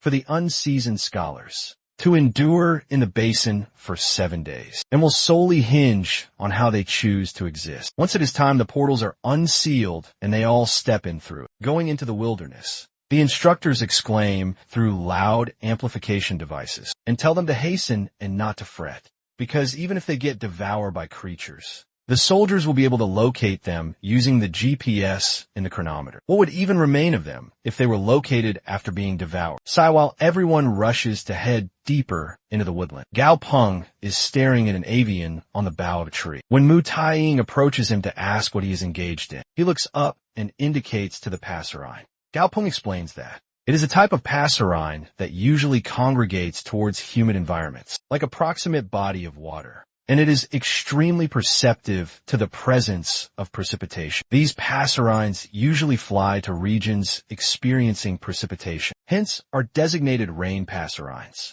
Mu Taiying recalls that the weather prognostication towers in most metropolises would raise rain passerines. They have very feeble offensive capacities, but they are very swift suddenly. The passerine looks up towards the firmament and flies away. Gao Pong is lost in contemplation, while remarking that one really should truly venture outdoors more frequently, because the wilderness, in contradistinction to the monotonous city, was a flourishing ecosystem and practically a repository of creatures. Mu Taiying is impressed that, while other individuals were simply rushing into the basin. To find sanctuary, Gao Pong was observing the panorama. She realizes that people's states of psyche really do diverge a lot. Gao Pong looks back with a smile and shakes his head, saying that he was just tarrying here for the people over there to proceed first so the throng disperses. They chuckle together and then venture out. However, a notion still persists in Gao Pong's mind. It is his conviction that he had seen a silhouette by the trees, ignoring that the initial day passes swiftly. As Gao Pong and Mu Taiying spend time together, exploring the wilderness near the entrance, and discovering various intriguing, familiar species suddenly, she spots a metallic shelter camouflaged in green at a distance. They assume it must be a sanctuary and thus head towards it. There were not numerous berths in the sanctuary, which fundamentally implied that the instructors did not want to congregate them together. In groups, Gao Pong explains that there are no commander tier creatures within the basin, and less than 5% of all the creatures there are elite tier. If scholars were permitted to even congregate together, that would negate the purpose of conditioning itself, observing things a bit more meticulously. He notices that each berth has 5 containers of compressed rations and 10 bottles of mineral aqua. With careful apportionment, the sustenance and aqua given would definitely sustain an individual for an entire week. This signified that the armed forces had even taken the scholar's skill repertoire into consideration. If they need to engage creatures and forage for sustenance at the same time, there would definitely be detriments. Turning back, Gao Pong is surprised to see Mu Taiying in a futuristic, chic-looking high-tech apparel, asking him if he was not going to change into them. Looking at his bewilderment, she explains that there are still some diminutive mosquito species that are quite venomous in the jungle, and being bitten by them will feel dreadful. Gao Pong awkwardly grins, looking at the attire again, and says that he is fine and he will just apply some medicinal flora. Trying to divert the subject, he says that they should take a look around the vicinity first. It would be optimal if they could hunt something down, since he does not want to consume only compressed rations for a week. Now that they have a sanctuary, they can use the lotus seeds, original body magnitude, to clear the pathway, and whenever any predicaments arose, they could just return to the sanctuary to take refuge. She seems fascinated that he has contemplated so far ahead, and eagerly accompanies him as they go out to forage. He says that they will first search for an aqua source. As an innate stalking area, Mu Ting concurs, but shortly laments that the aroma of the blossoms and the flora is simply too potent. Additionally, it also bears a suggestion of the scent of decomposing leaves. Rendering her woozy, she is poised to recline against a tree for stability, when Gao Pong seizes her hand and instructs her to softly direct Lotus Seed to smash into the adjacent tree with as much force as achievable. Although she does not perceive anything remarkable concerning the tree, she confides in Gao Pong's discernment and commands Lotus Seed to execute the assignment as it impacts the tree with utmost might. A diminutive serpent that had been concealed on a bough is uncovered. It plummets to the earth with a thump, astonishing Mu Taiying, who ponders just what variety of beast it represents, for it to have been capable to disguise so effectively. Gao Pong clarifies that it is a verdant tree reptile, is a green reptile that can transform into a bough. The meat of this species of serpent holds minute quantities of venom that creatures can ingest, but humans cannot. Nevertheless, Gao Pong, who had formed a sanguine pact with Dazzy, could shift any injury that befell him to Dazzy, but since it was toxin resilient, it would not be injured either. Hence, hypothetically, it should be acceptable for him to consume the serpent, because this signified that he possessed a manner of toxin immunity. Just then he fancies he detected something leaping from a bough. But before he can investigate, Mu Taiying beckons to him, requesting him to approach. He disregards his notions and proceeds over while one of the green serpents, who had genuinely been secreted the whole duration, flees. Barely reaching near Mu Taiying, Gao Pong discerns she had discovered a water supply. The water appeared pristine, and she recognized it as flowing water with no offensive odor, thus rendering it appropriate for utilization. Gao Pong is gratified and states that as long as they possess a pure water supply, the likelihood of them enduring through the week will vastly escalate. Just then, a tiny azure amphibian who is immersed in water expectorates at Jaepeng's legs. He is annoyed by the repulsive scent that issues from a spot on his pantaloons, where the amphibian had expectorated scrutinizing the amphibian's attributes. He learns that it is a green-skinned amphibian of Tier 2, and of standard quality evidently. It enjoys ejecting sputum at other creatures, but detests it when others eject sputum at it. Gao Pong mused just what sort of an outlandish amphibian he had chanced upon, since it relished expectorating only when it was the perpetrator, that notwithstanding what other fauna would even endeavor something so futile as expectorating back in reprisal. Just when Gao Pong is attempting to overlook the amphibian and is commencing to contemplate how to purify the reservoir of water, the amphibian expectorates at him yet again, with nearly a grin-like demeanor on its visage, infuriated at its deportment.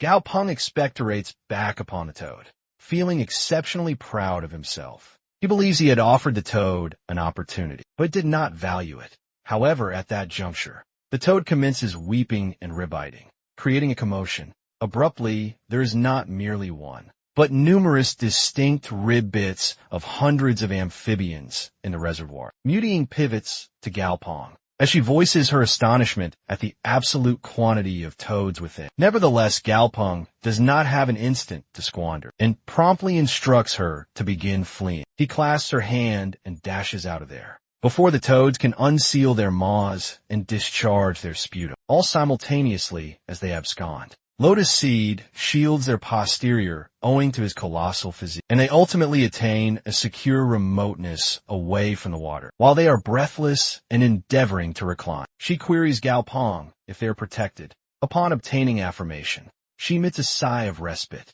She had never conceived a day would transpire when she would be terrified of an assembly of amphibians. Gao Pong advises her to never misjudge amphibians. If there were only one or a pair, then there would be naught to be fearful of. But there were at minimum 1,000 in that aquatic body. After they congregated, it would be torment for just about anybody who meddled with them. After settling down somewhat, they resolved to calmly deliberate and converse about their predicament. To the northward is a thicket, and beyond it is the green-skinned amphibian's domain. To the westward is the bearing of the valley's principal entrance, where there are scantier trees, and scarcely any sizable or menacing beasts. To the southward was a thick jungle, where they had observed imprints of large predatory creatures. The dense trees render it arduous for lotus seeds to traverse there. To the eastward there was a minor incline. Ascending, the incline guided to an expansive prairie that displayed evidence of forage, signifying mostly herbivorous fauna resided there. That is all the intelligence they could amass that day. So Mutian inquires what they ought to perform now, and if they should broaden their vicinity and trek farther. Gao Pong asserts that now they should merely return and fix supper, observing his overly zealous demeanor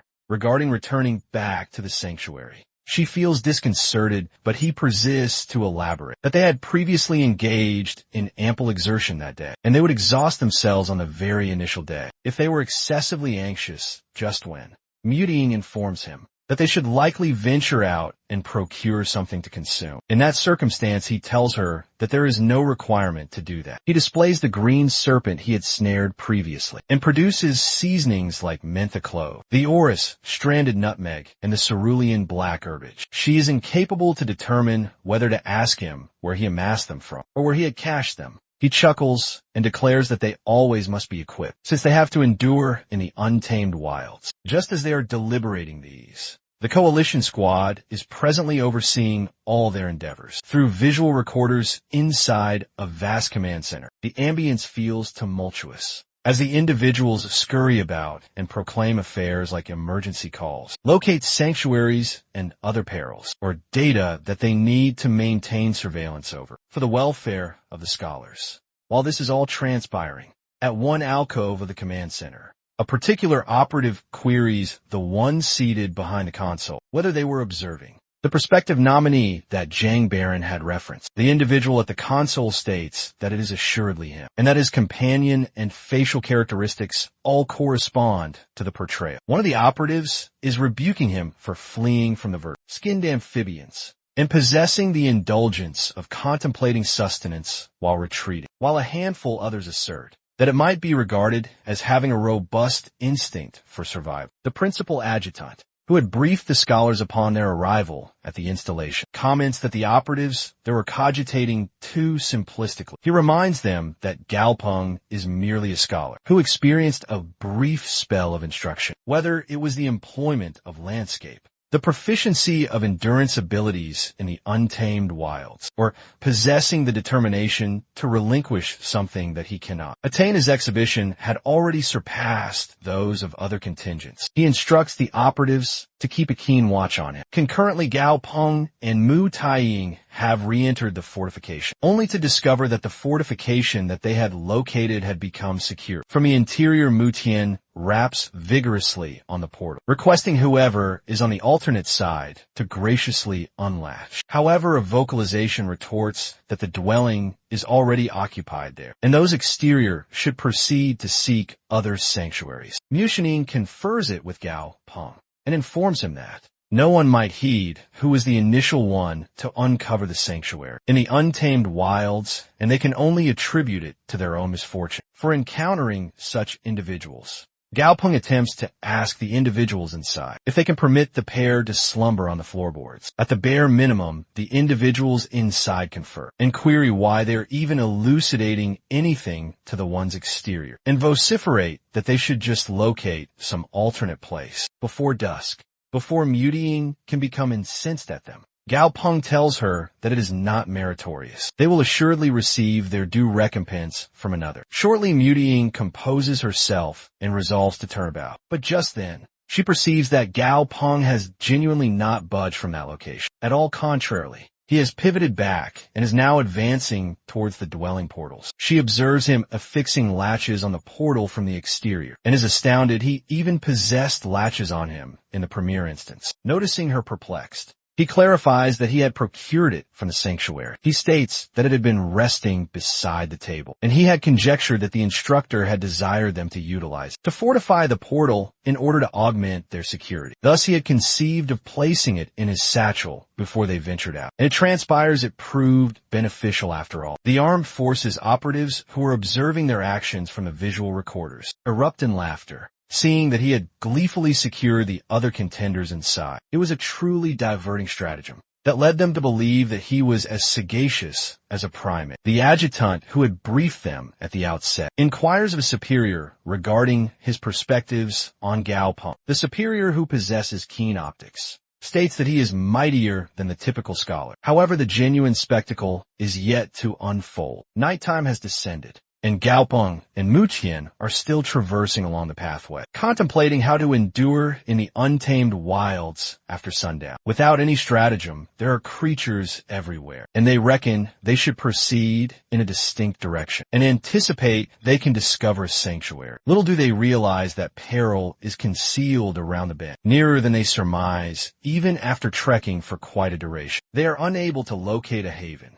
and Mu Tian believes they will have no alternative but to pass the nighttime al fresco. Gao Pong appends that it would not be very secure to reconnoiter further, but they had not discovered any grottos adjacent either. He indicates to the apex of a tree, where the bole is perpendicular, and its boughs are approximately 3 to 4 meters above the terrain. They might as readily construct a rudimentary haven atop. Mu Taiying concurs, and with the assistance of Lotus Seed, a tree is felled, and employing it and a handful of foliage, shrubbery, and herbage amassed from hither and yon, they are triumphant in erecting a swift haven. Mu Tian is astounded at the adeptness with which they were capable to finalize constructing it, and pivots to Gao Ping to utter something. However, he has already succumbed to profound slumber. She casts a glance at their companions, but both Dazzy and Lotus Seed are reposing serenely too, resolving her own intention to retire early. She extracts a covering and proceeds to slumber, just a short distance away from Gao Pong.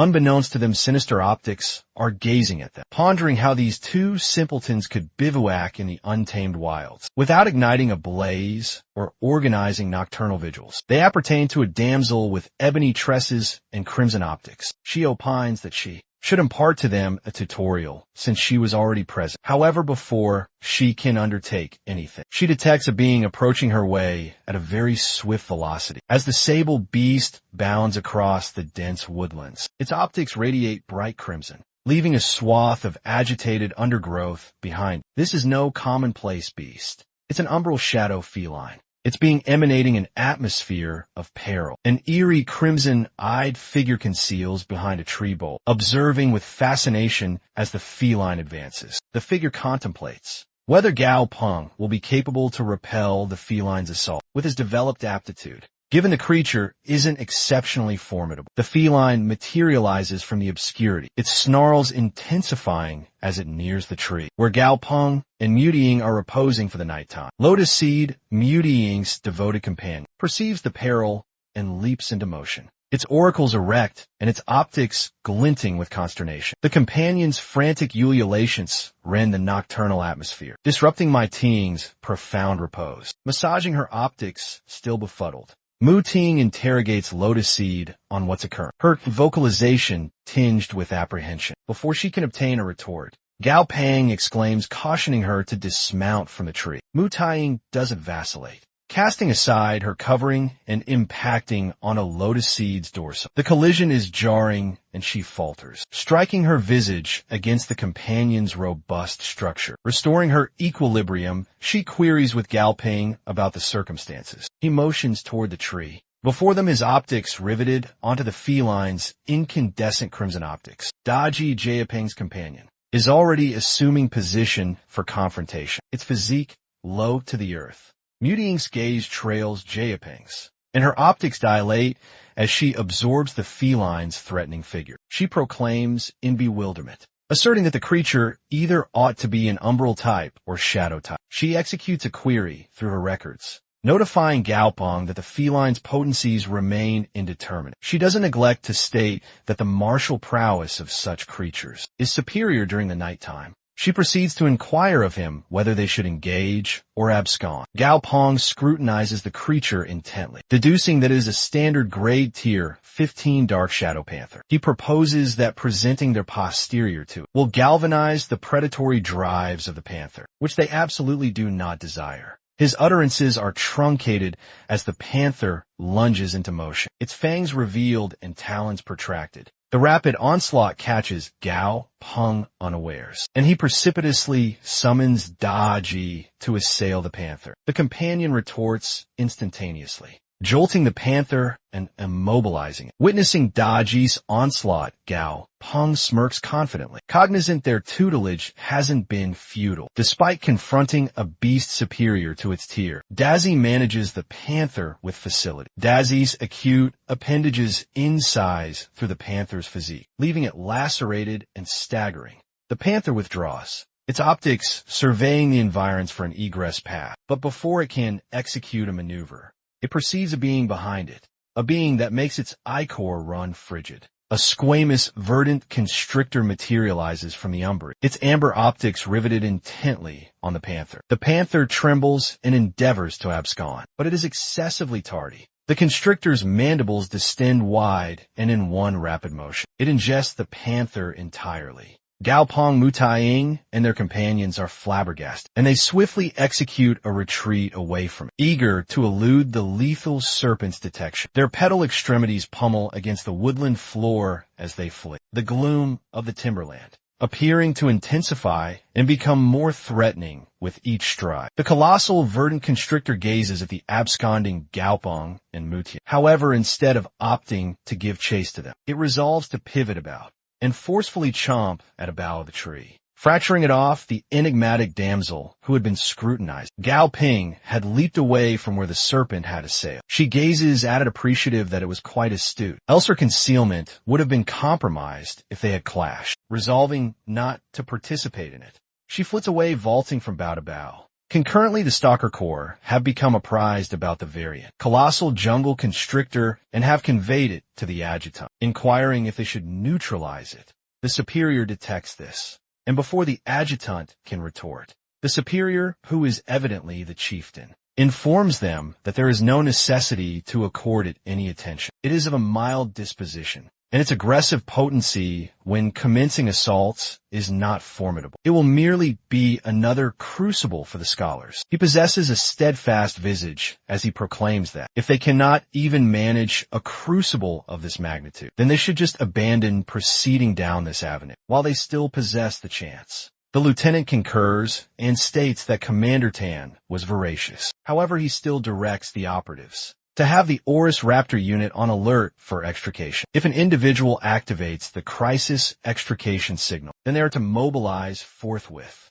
The subsequent day, it is already Aurora when Mu Ting rouses, only to observe Gao Ping erect and observing her. He informs her that it is opportune and they should set forth now. She is perplexed about where precisely he is intending to venture, and he informs her that they should proceed and inspect the encampment they had established the preceding night time. After all, they truly had abandoned a multitude of their belongings there, since they had decamped in a flurry. She is startled upon hearing this and asserts that it might be perilous, as they do not ascertain if the colossal jungle constrictor might still be present. They also do not possess any crucial intelligence, such as its vulnerability and assault configurations. All things considered returning, there was quite a precarious option. Gao Peng grins and states that it is exactly because they could not amass any valuable intelligence that they need to venture back there. He tells her that the degree of comprehension towards creatures is also an aptitude of a creature mentor,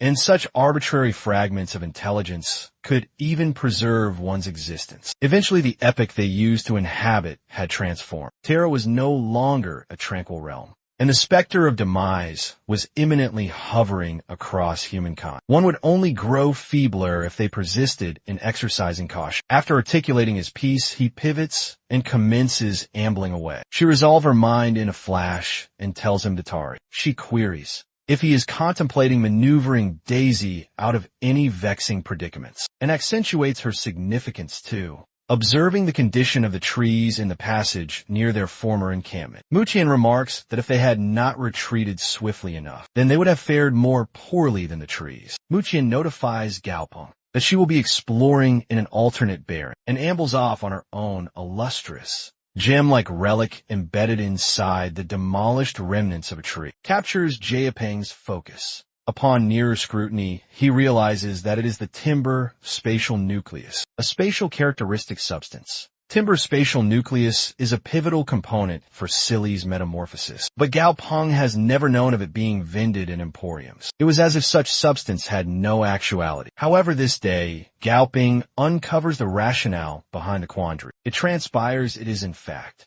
the timber spatial nucleus remains concealed in specific varieties of tree that are analogous to flash trees. Gao Pong shortly deduces that the constrictor they confronted yesterday was capable to attain such magnitude because it had ingested a wooden spatial nucleus, a scarce component. And he also infers that the constrictor was safeguarding its sustenance, which is the explanation why it did not give chase after them. He wrenches the substance out of the tree bowl and resolves to assess probabilities in order to amass more wooden spatial nuclei subsequently. But as of this moment, he is resolute to capitalize on this presented prospect to discover novel, unique components during the duration of the expedition. On the tertiary day, Gao Pong successfully uncovers a diminutive, verdant crystalline tree that glitters like smaragds under the sun's rays. On the quaternary day, he locates a diminutive, gleaming orris tree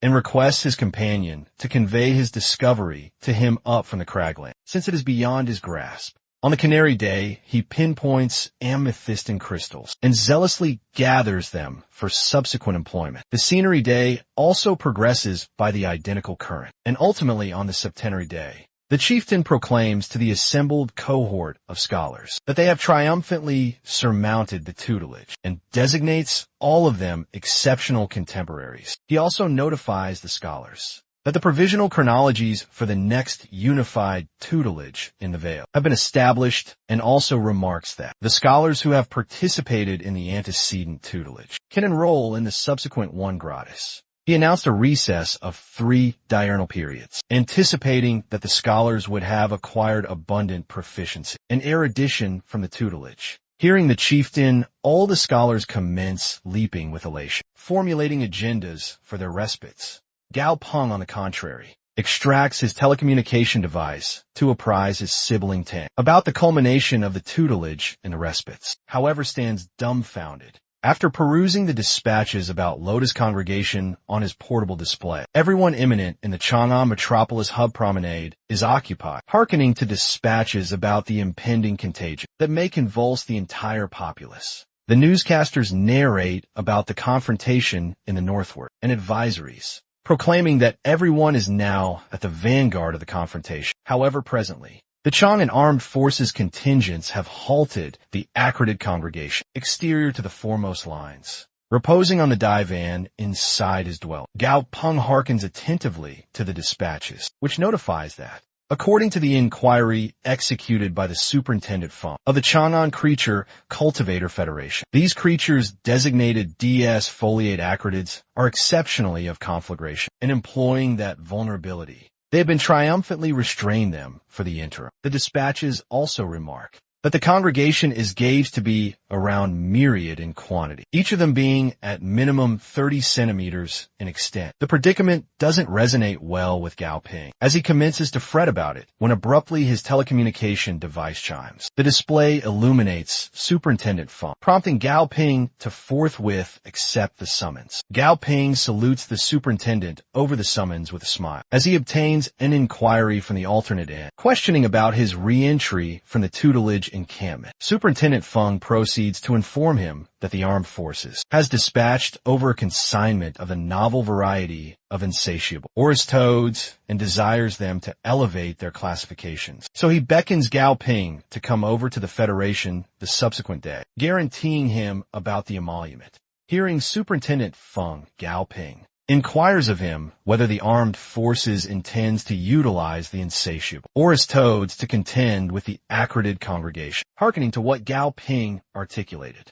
The other two functionaries seated inside Superintendent Feng's chamber whisper in bewilderment, deliberating how can Gao Pong possess knowledge of such intelligence. However, they become silent at once when Superintendent Feng redirects his focus towards them, while admonishing the pair with his acute optics. Redirecting his focus back to the summons with Gao Ping, he corroborates his uncertainties and informs him that employing armaments to annihilate the Arachnids is quite suboptimal. So, the armed forces desires them to investigate methods to enhance the classification of the insatiable Oris toads by applying the principles of the ecosystem. Hearing that, Gao Pong grins with a slight grimace, terming it quite a conceivable notion. Superintendent Feng inquires about Gao Pong's fascination in this remunerated collaboration. He also proffers a lure stating that the compensation is subject to discussion, which ensnares Gao Pong's focus as he concurs, asking Superintendent Feng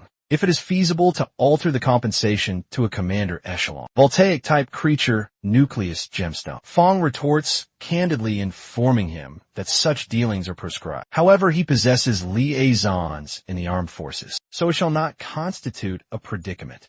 Hearkening to this, Gao Pong zealously pledges to rendezvous with him at the Federation the subsequent day. In the subsequent Aurora, Gao Pong enters the Federation, tarrying in the primary concourse, when abruptly Superintendent Feng summons him from posterior and commences chaperoning him towards the elevator. He notifies Gao Pong that the armed forces dispatch 2 exemplars of the insatiable Oris toads that they shall observe shortly. The reception personnel tattle about the youthful gentleman before them, whom Superintendent Feng himself arrived to welcome, thus deeming Gao Pong to be the scion of some dignitary. Inside the elevator, Gao Pong perceives the pouches beneath Superintendent Feng's optics and inquires if he remained vigilant the entire night time, to which Feng nods in concurrence and voices his vexation, stating that despite remaining vigilant most of the night time in order to investigate the toads, he is incapable to comprehend them whatsoever when they attain the Biv stratum.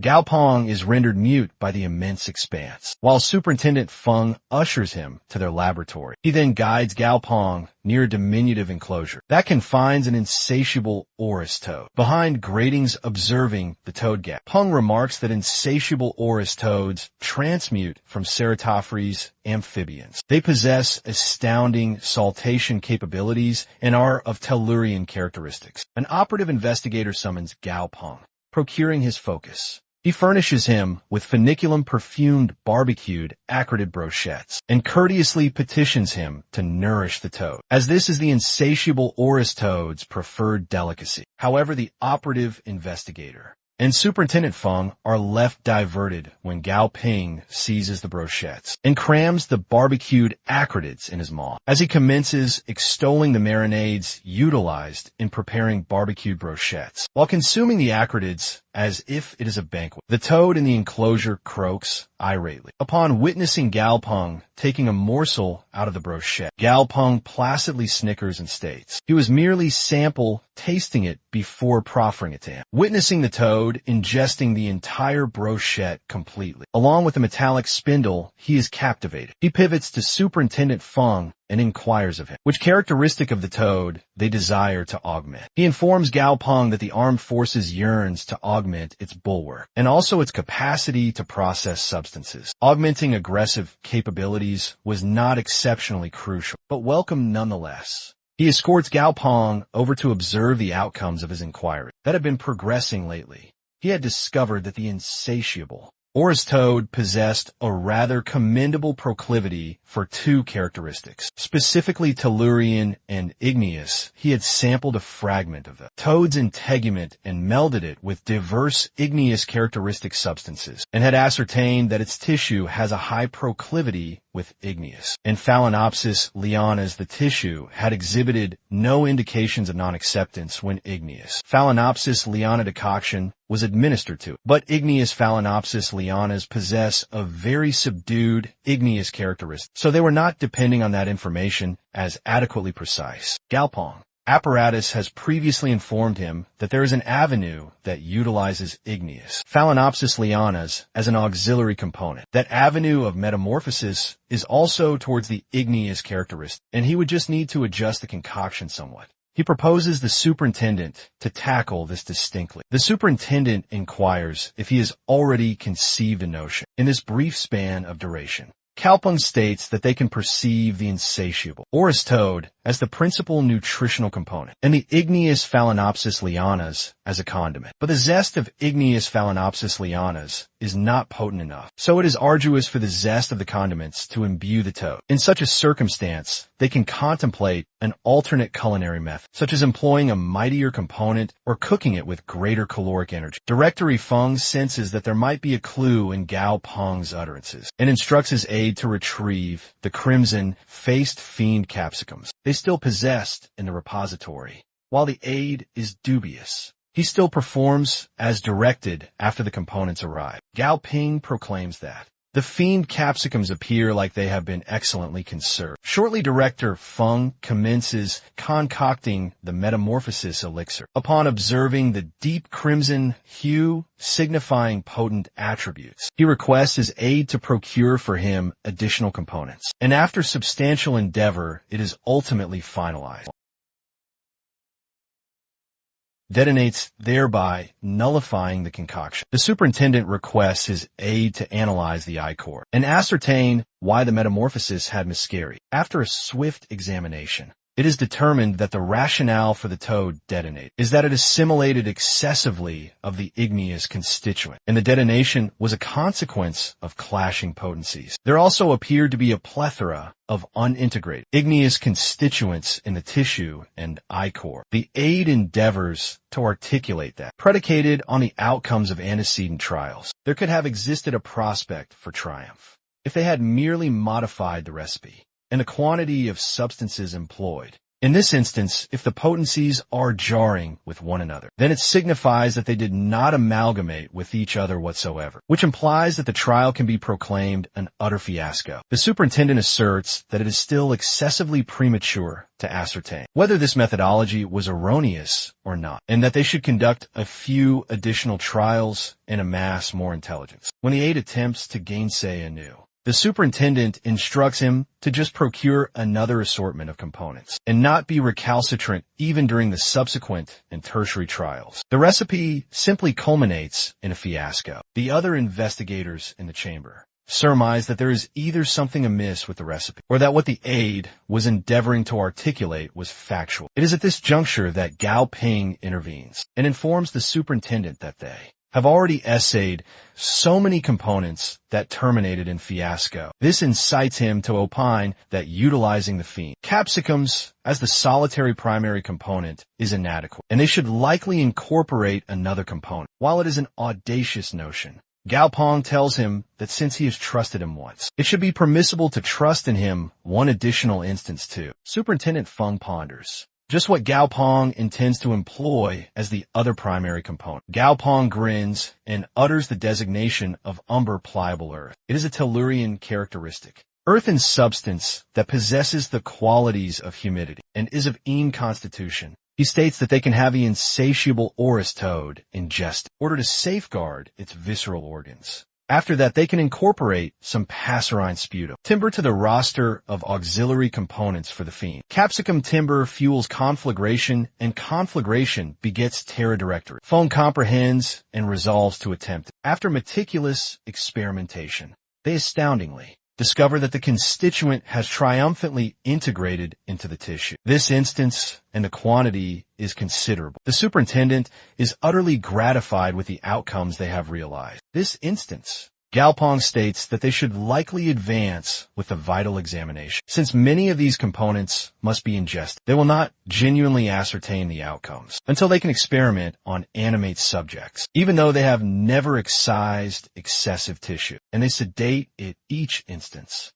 for aspirations of complete recuperation. The toad itself appeared exceptionally woeful. Gao Pong resolves it would be optimal to nourish it some acrided brochettes subsequently. As the vital examination persists, the quantity of effluvium in the chamber also continues escalate. As they had previously determined the precise quantity of each component, the remainder would just be recurrent assignments of incorporating the correct components at the opportune moment. The superintendent informs him that he will remain behind a spell longer, as Gao Pong himself departs to obtain some untainted atmosphere. The fiend capsicums possess a very acrid aroma. After all he anticipated, he was behaving spontaneously enough for them not to have perceived that he already possessed the recipe, predicated on the suggestions he had proffered them. The recipe was genuinely being trialed under Superintendent Feng's designation. Yet he ascertains he needs to be circumspect, because it would be a vexation if someone with malevolent purposes discovered his arcanum. This is the premier investigative trial executed on the insatiable, or as Toad so. There would be no elucidation as to why a standard secondary school scholar like him knew the recipe before they had even commenced. Just then crimson effluvia emanate from within the laboratory, and an individual dashes out expectorating intensely. Gao Pong pivots back and discerns that it has been a triumph. The operatives opine that owing to the igneous characteristic, the toad has acquired dual characteristics of igneous and tellurian. Gao Pong shakes his cranium mutely. In dissent, the igneous characteristic is assuredly present in the toad. However, it does not possess dual characteristics. In order to employ it as expeditiously as feasible, it was the sole methodology they could utilize. Concurrently, at the foremost lines to the northward of Chang'an metropolis, the armed forces has readied itself for confrontation against the Acridid congregation. Intelligence materializes that the Acridids have attained Sector A, and they should become readied for confrontation. Witnessing them approaching nearer and nearer, the one commanding on the terrain instructs the armored vehicles to forthwith employ the albescent phosphorus. Flammable projectiles, the projectiles appear efficacious, and the chieftain directs them to persist with the identical cadence. However, circumstances are destined to never advance seamlessly. Through optical enhancers, the Acridid can be observed to be preparing their Sirocco onslaught. Once more, this was adverse tidings for the armed forces. The colossal Sirocco produced by the Acridids propels up a particulate nimbus, and all the flammable projectiles are propelled away with absolute zephyr might. Witnessing this, the chieftain commands everyone to cease employing flammable projectiles, as it would just be a profligacy. The combatants, on hearing that they can no longer employ flammable projectiles, as it will not function on the Acridids anymore, fret pondering what they should undertake. Some resolute foot soldiers amongst them resolve to arm themselves and dispatch the arthropods, articulating that they possess a responsibility to shield the innumerable non-combatants behind them. Just then, the cohort of specially transmuted igneous characteristics toads materialize at the location. The emanation discharged by the toads, who now possess the characteristic of igneous on them, petrifies the acridids who fret. This aids in halting the sirocco, as the acridids scurry around in discombobulation. One of the combatants who is observing this spectacle inquires of his unit commander just where these colossal toads had materialized from. He cautions them not to designate them mere colossal toads, as they had been particularly engineered to combat the acridids. Witnessing the acridids attempting to recongregate, the toads forthwith commence ejecting conflagration from their maws. In a flash, with every discharge, myriads of acridids are carbonized, and they all plummet. The toads retrieve them from their terrain with their linguals, savoring a delectable repast of carbonized acridids. The combatants are appreciative for the advent of the magmatic toads, as their brethren will not have to imperil their existences, combating those creatures any longer. They are appreciative in their bosoms to whichever benevolent entity had fashioned the magmatic igneous toads, concurrently remotely off inside the metropolis in a verdant area right exterior to Gao Ping's dwelling. A cohort of elderly individuals are deliberating about the creature mentor tutelages that are being administered all across the nation. They are engaging in trivial discourse about the participation of their descendants in the specialized tutelage curricula all of an instant. An armed forces utility vehicle arrives and halts right exterior to the portals of the dwelling. Out of it emerged stately appearing armed forces functionaries. The elderly matron the verdant area ponders, just whom the individuals from the utility vehicle might be seeking. Lauhan, an albescent-haired elderly gentleman, conjectures that they must be seeking Gao Pang from the scenery stratum. He recollects a comparable occurrence having transpired a handful of diurnal periods ago too. Mentioning Gao Pang, the subject pivots to how an elderly matron had observed him, conveying home an ossature when she was ambulating her canine. Then Lauhan gesticulates his hands and asserts that there are no such entities as specters, and that she must have perceived them inaccurately. Yet another elderly matron interjects and asserts that she had observed it too, and the ossature's cranium had even been combusting with a cerulean blaze, incapable to attain a determination. They pivot to matriarch Chun, who resides right beneath Gao Pong, and inquire of her if she had ever observed such a creature previously. She grins amiably and informs them that there is no such entity as an ossature. It is merely Gao Pong's companion, although it appears somewhat intimidating. It is the identical as all the other companions, laboring to shield them and tend to them. She proffers an acicula and a filament to her arachnid companion, who threads it for her and returns it with a smile as tenderly as it can. Lauhan remarks that the arachnid appears exceptionally beneficial and inquires why he had never heard her utter its designation. She proffers a poignant smile and asserts that it does not possess a designation. Concurrently, the individuals who had emerged from the utility vehicle had already progressed their way up to the scenery stratum, where Gao Pong resided. The unit commander proffers the chieftain tier voltaic type creature nucleus gemstone to him, and clarifies that he had personally petitioned that he be dispatched here to execute the conveyance. He swiftly assumes an erect posture as he salutes Gao Pong, thanking him on behalf of all his brethren, and proffering him his utmost reverence and appreciation, particularly the brethren who had perished. Shielding the nation is every combatant's responsibility, and they were ready to perish without a subsequent contemplation for the objective. However, he informs Gao Pong that he perpetually frets about whether they have perished a meritorious demise or not. After concluding all these protocols, the armed forces depart. Gao Pong gazes out his fenestrations to observe the armed forces reposing back in the utility vehicle. He emits a profound sigh and opines that he should endeavor and participate in more of these varieties of trials to assist the foremost lines while maintaining the apparatus and arcane. However, he also ascertains that the apparatus solely functions as a reinforcement and in the culmination. He could only depend on his own aptitudes out there The crucial element here is to augment his own potency, to shield himself while possessing greater influence in the trials. Just as he is experiencing all these taxing contemplations, Daisy approaches and proffers him an embrace in an endeavor to console Gao Ping. He discerns this and feels tepid within as he reciprocates Daisy's embrace. Just then, he is reminded that the primary component for Daisy's metamorphosis had just materialized. He resolves to assist Daisy metamorphose that day and commences labor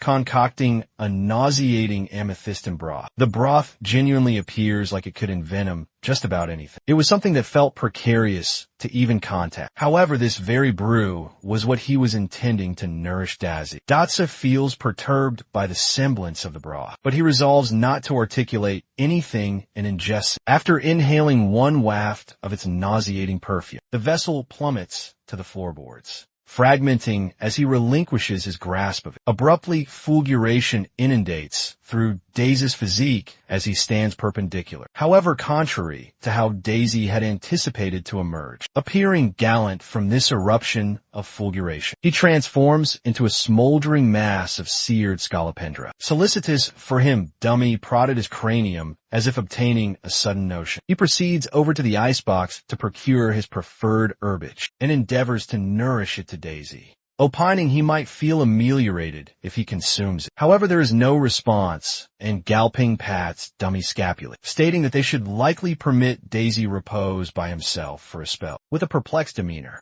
Dummy settles down and commences masticating on the herbage himself. Witnessing the two buffoons inertly reposing there, he opines it would be optimal to just permit them be and resolves to concentrate on seizing this prospect to establish the sanguine pact with Silly. He gazes at Silly and summons for the Nidarian to approach. However, the Nidarian is recalcitrant and endeavors to idle around as it levitates away, sibilating to itself. Gao Pong exhales and informs it that he possesses some delectable pomaceous nectar for it. This is more than ample impetus for Silly to dash right over. Lacerating his own digit, a globule of ichor emerges, and Gao Ping employs this to contact Silly's cranium. His sentience is conveyed into Silly's noetic domain. Silly's sentience still appears as tenuous as ever. However, this instance, it makes a deliberate endeavor to levitate towards Gao Ping, quite disparate from its previously diffident disposition. It appears like all that duration and all the repast had not been squandered. He presents the pact and requests Silly to become his confederate, stating that he will permit it acquire such potency that he will never have to apprehend anything anymore. Silly falters out that he does not desire potency, but pomaceous nectar. Gao Pong has an arduous interval comprehending what he was hearing, but awkwardly concurs that he will proffer it copious pomaceous nectar. Thus the ecstatic sentience of Silly concurs, and the pact is ultimately ratified. The subsequent aurora in the bedchamber of Matriarch Chun, the one who resides right beneath Gao Pong. She is profoundly asleep abruptly. She hears the vocalization of her spouse summoning her for matutinal repast. She is astounded because he was supposed to have demised long ago. However, shortly thereafter, she discerns that it was just her citizen companion. After the elderly gentleman had demised, it was entirely owing to this avifauna that she could persevere. After she had forfeited her female offspring, she became considerably less vigilant and endured noetically. It had been arduous for her elderly spouse too, but he still ministered to her and fixed her repasts, particularly matutinal repast, regrettably, just when her noetic well-being was commencing to ameliorate. He demised at that juncture. She had not ascertained why she should exist anymore. It was solely owing to the citizen's vocal mimicry that she discovered fortitude to persist. She grins poignantly as she thanks it for maintaining her companionship all this duration. But her spouse must have been awaiting her sufficiently long. It was opportune for her to proceed and locate it. As she is experiencing these contemplations, an incorporeal phantasm of her spouse materializes reposing by her bedside. Lacrimae accumulate in her optics as she observes him protracting his hands to her, pledging never to be disunited anew.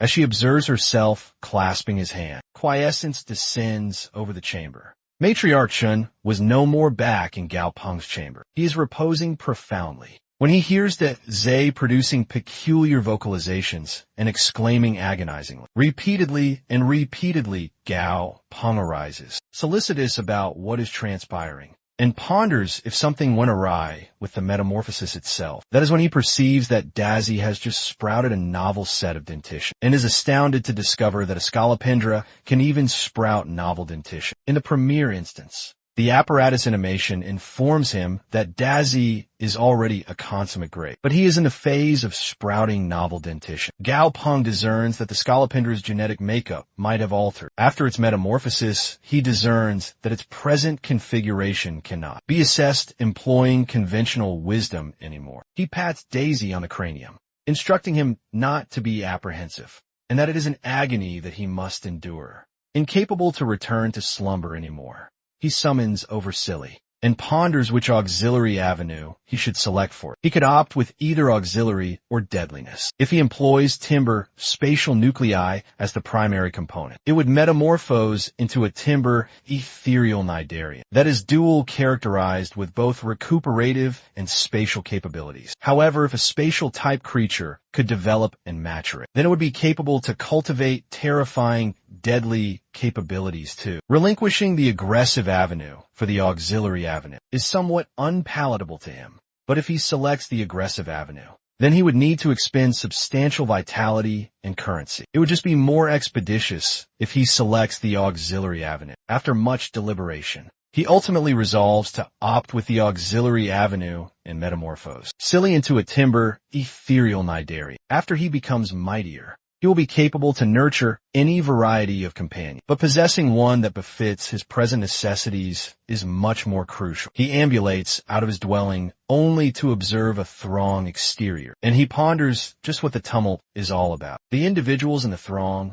are murmuring that matriarch Chen's departed spouse must have arrived to retrieve her, and are gazing at the firmament in marvel. Up aloft in the firmament, Gao Pong discerns the origin of the tumult, a volant creature that is designated the custodian of the anima, and is a tier 25 of the consummate grade, possessing an anima-type characteristic. Of course, the others neither ascertain this nor comprehend. But Gao Ping does he ponders if matriarch Chun has demised. That is when he recollects that she possessed a lineated cinereous plate Arachnid, without the governance of their proprietors. Some companions opt to venture into the highlands and revert to the untamed wilds, but some others will undergo a vast alteration in their disposition and become exceptionally aggressive and assail other humans. He resolved his mind that he must not permit such a circumstance to transpire. Irrespective of what dashing up the stairwell to her domicile, he discerns the portal is secured and there is no movement within. He ponders where the Arachnid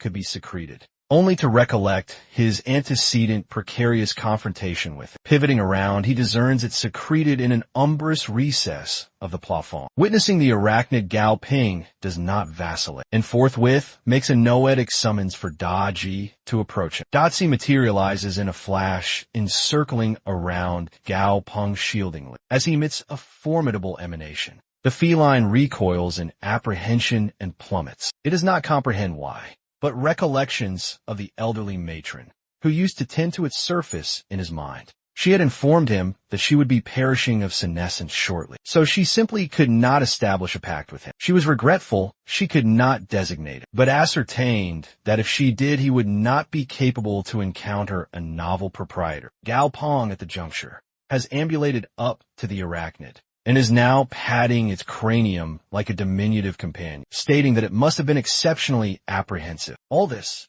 while the tepidity of his hands reminds the Arachnid of matriarch Chun, and that is when Gao Pong inquires of him if he desires to accompany him. Shortly, Gao Pong is out in the thoroughfares ambulating to his atelier, elated and gleeful about his newly acquired companion creature. The varlet is grinning like a bodhisattva the entire trajectory. A stark antithesis to his gleeful visage are the two creatures on either flank of him, Dazzy the Scolopendra and the Arachnid. He just acquired gazing at him, almost opined it might be the chieftain of the five-toxin sect from Europe. Narratives the rationale for Gao Pong's elation is that he will be capable to metamorphose the Arachnid into a bulwark, and a bulwark is precisely what he had been deficient in at the juncture. Although it appeared preposterous to employ an Arachnid as a somatic shield, there genuinely existed a metamorphic avenue for the lineage. Cinereus plated Arachnid to be a bulwark. The components were not excessively arduous to locate either. After he ratifies the Sanguine Pact and fortifies, he will be capable to obtain abundant anima potency very shortly, with the anima potency furnished by all three. He will also be capable to ratify a Sanguine Pact with Dummy. In no duration, he is nearly at lacrimation, as he vituperates himself for elevating Dummy's grade so prematurely, as it would be more arduous to amass the anima potency requisite to elevate, as he is at the portal of the Fei Peng Companion Atelier. He is saluted by Quan Quan as junior proprietor. He is astounded that she designated him junior proprietor, because she typically just designates him Master Gao. She possesses scintillating optics, as she asserts that it has been quite a duration, a substantial duration.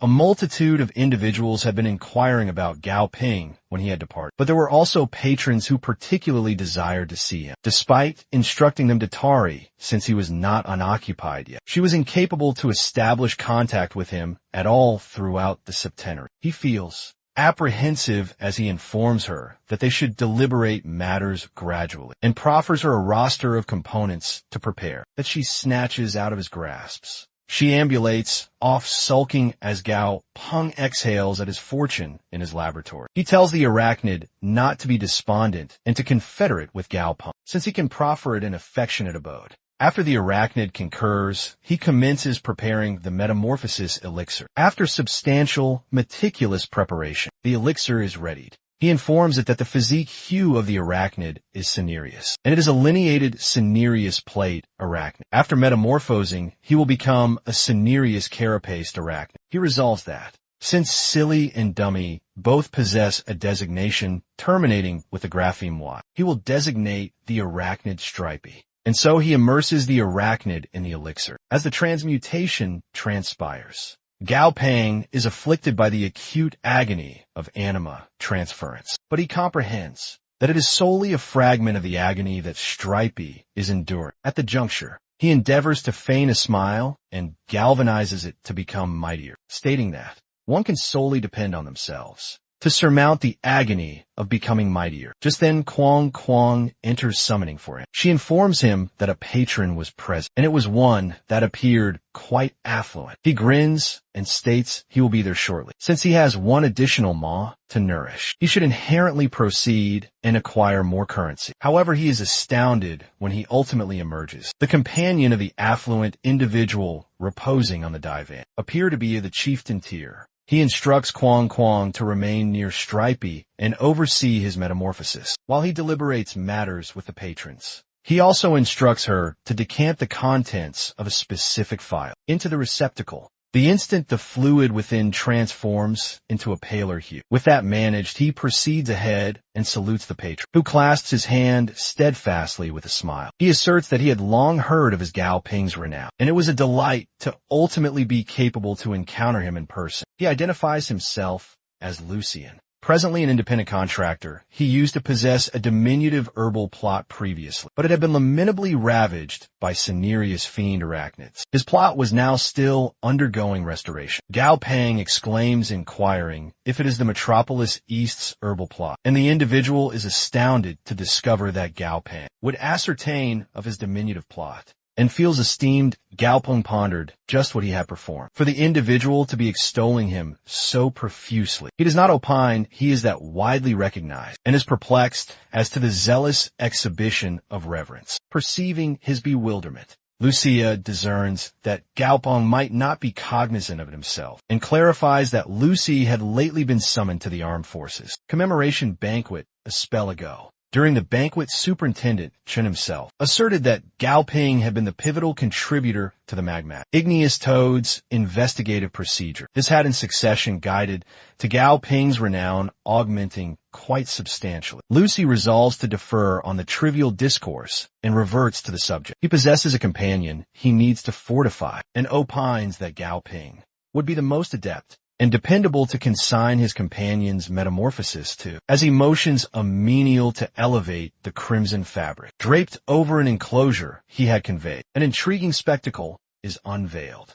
Gao Pong is astounded to discover that the companion that requires metamorphosis is the ebon nocturnal canine according to what is ascertained. All canine-type creatures possess the likelihood of metamorphosing into an ebon nocturnal canine. It is a feasible alternate metamorphic avenue for canine-type creatures. The species possesses sable pelage that impeccably melds in with the gloom of the nighttime, and is also capable of assimilating most frequencies of luminescence, rendering it the consummate assassin under the mantle of the nighttime. This attribute is also what renders it the most optimal sentinel. Thus, many domain and plot proprietors select this as their companion. Lucci asserts that he is cognizant of the manner Gao Pong levies their patrons, and that he can resolve and stipulate the tariff of metamorphosing chieftain tier companions himself. Lucy does not object and instructs him to proceed as he desires. Gao Pong discovers that,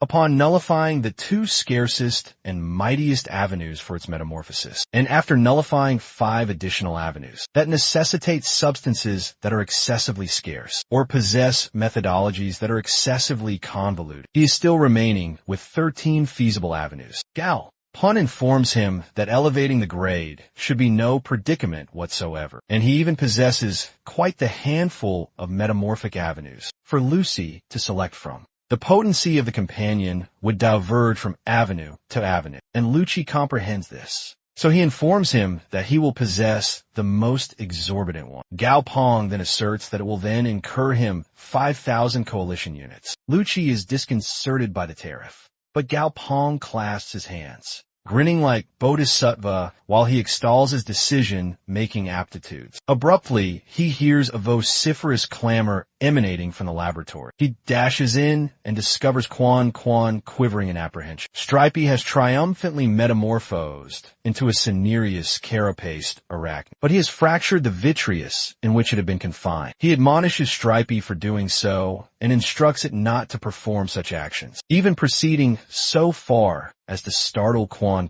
He informs it that irrespective of how mighty it becomes in the time to come, it should learn how to regulate its potency and pats its cranium. Stripey feels abashed, but gleeful at being accorded the focus. However, just then he impacts his digit on a fragment of timber on the floorboards and commences. Convulsing in agony, Gao Pong is exasperated and ponders why all the companions under him appeared rather ludicrous. He ponders if this was an exemplar of the renowned maxim that asserted, an individual is known by the association. He maintains dispelling such contemplations out of his cranium. He gazes at Stripey and instructs it to proceed to his office initially and remain quiescent without contacting anything. Stripey accedes to the directive but scuttles off in a peculiar fashion. Almost analogous to a crustacean, he assists Quan up as he apologizes to her, requesting her to commission a novel receptacle for him. He instructs her to charge the expense on his account and ensure that the novel one is more sizable than the antecedent one. He also instructs her to prepare the substances requisite for the ebon canine's metamorphosis, and that he has already established an engagement with the patron to commence the trial next septenary. Ultimately, he speaks of having someone over to cleanse the laboratory and instructs her to charge that on his account too, since his paraphernalia is fractured. He will not be capable to persist labor anymore, so he resolves to return homeward. Kwang is disheartened at the circumstance that they have to expend currency anew, while Gao Pong departs while ambulating homeward. He contemplates about how his dwelling is commencing to become more and more congested, and it will be opportune for him to relocate to a dwelling with much more expanse. It would be optimal if it is on the peripheries of the metropolis, because it will be more facilitative for him to depart metropolis for tutelage, or amassing medicaments thus. He resolves to contact an intermediary for realty. When he discovers time gazing at Stripey ambulating like a crustacean anew, he ponders if he performed the metamorphosis inaccurately. Nudging it tenderly, he instructs it to ambulate appropriately and reminds it that it's an arachnid and not a crustacean. Witnessing individuals gazing at the perplexed arachnid, he emits an enervated sigh.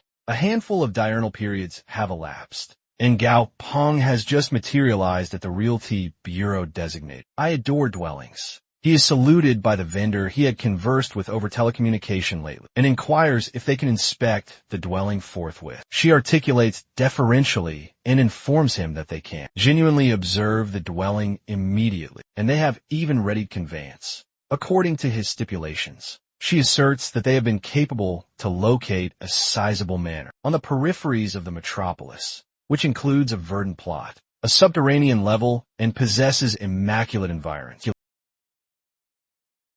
Viewing snapshots of the manor, he is rather delighted with the manner the dwelling is conceived, and its appearance. She further informs him the manor possesses no cellar. Yet, because the encompassing vicinities appertain to the identical estate, it shall be feasible for him to construct his personal cellar. Nevertheless, Gao Pong senses somewhat wary and inquires which region it is situated within. She rasps and informs him it is adjacent the thriving Dragon Lake vicinity, wherein the cost is exceptionally modest, merely totaling 2,000 alliance units. She informs him that because it is on the peripheries, there is scant oversight of the locale, and a substantial expanse of the encompassing terrain is incorporated also. Thus, it is particularly apt for Jaipeng's necessities. He discerns imperfections in such an advantageous proposition and states that he possesses several inquiries. Initially, he queries if the image of flora in the vicinity was captured prior to the upheaval, as they did not appear altered. The vendor commences perspiring and falters that they would not venture. She clarifies that a secluded manor from prior to the upheaval, that includes several dozen acres of property, is virtually unfeasible to discover within Chang'an metropolis in the present era and epoch.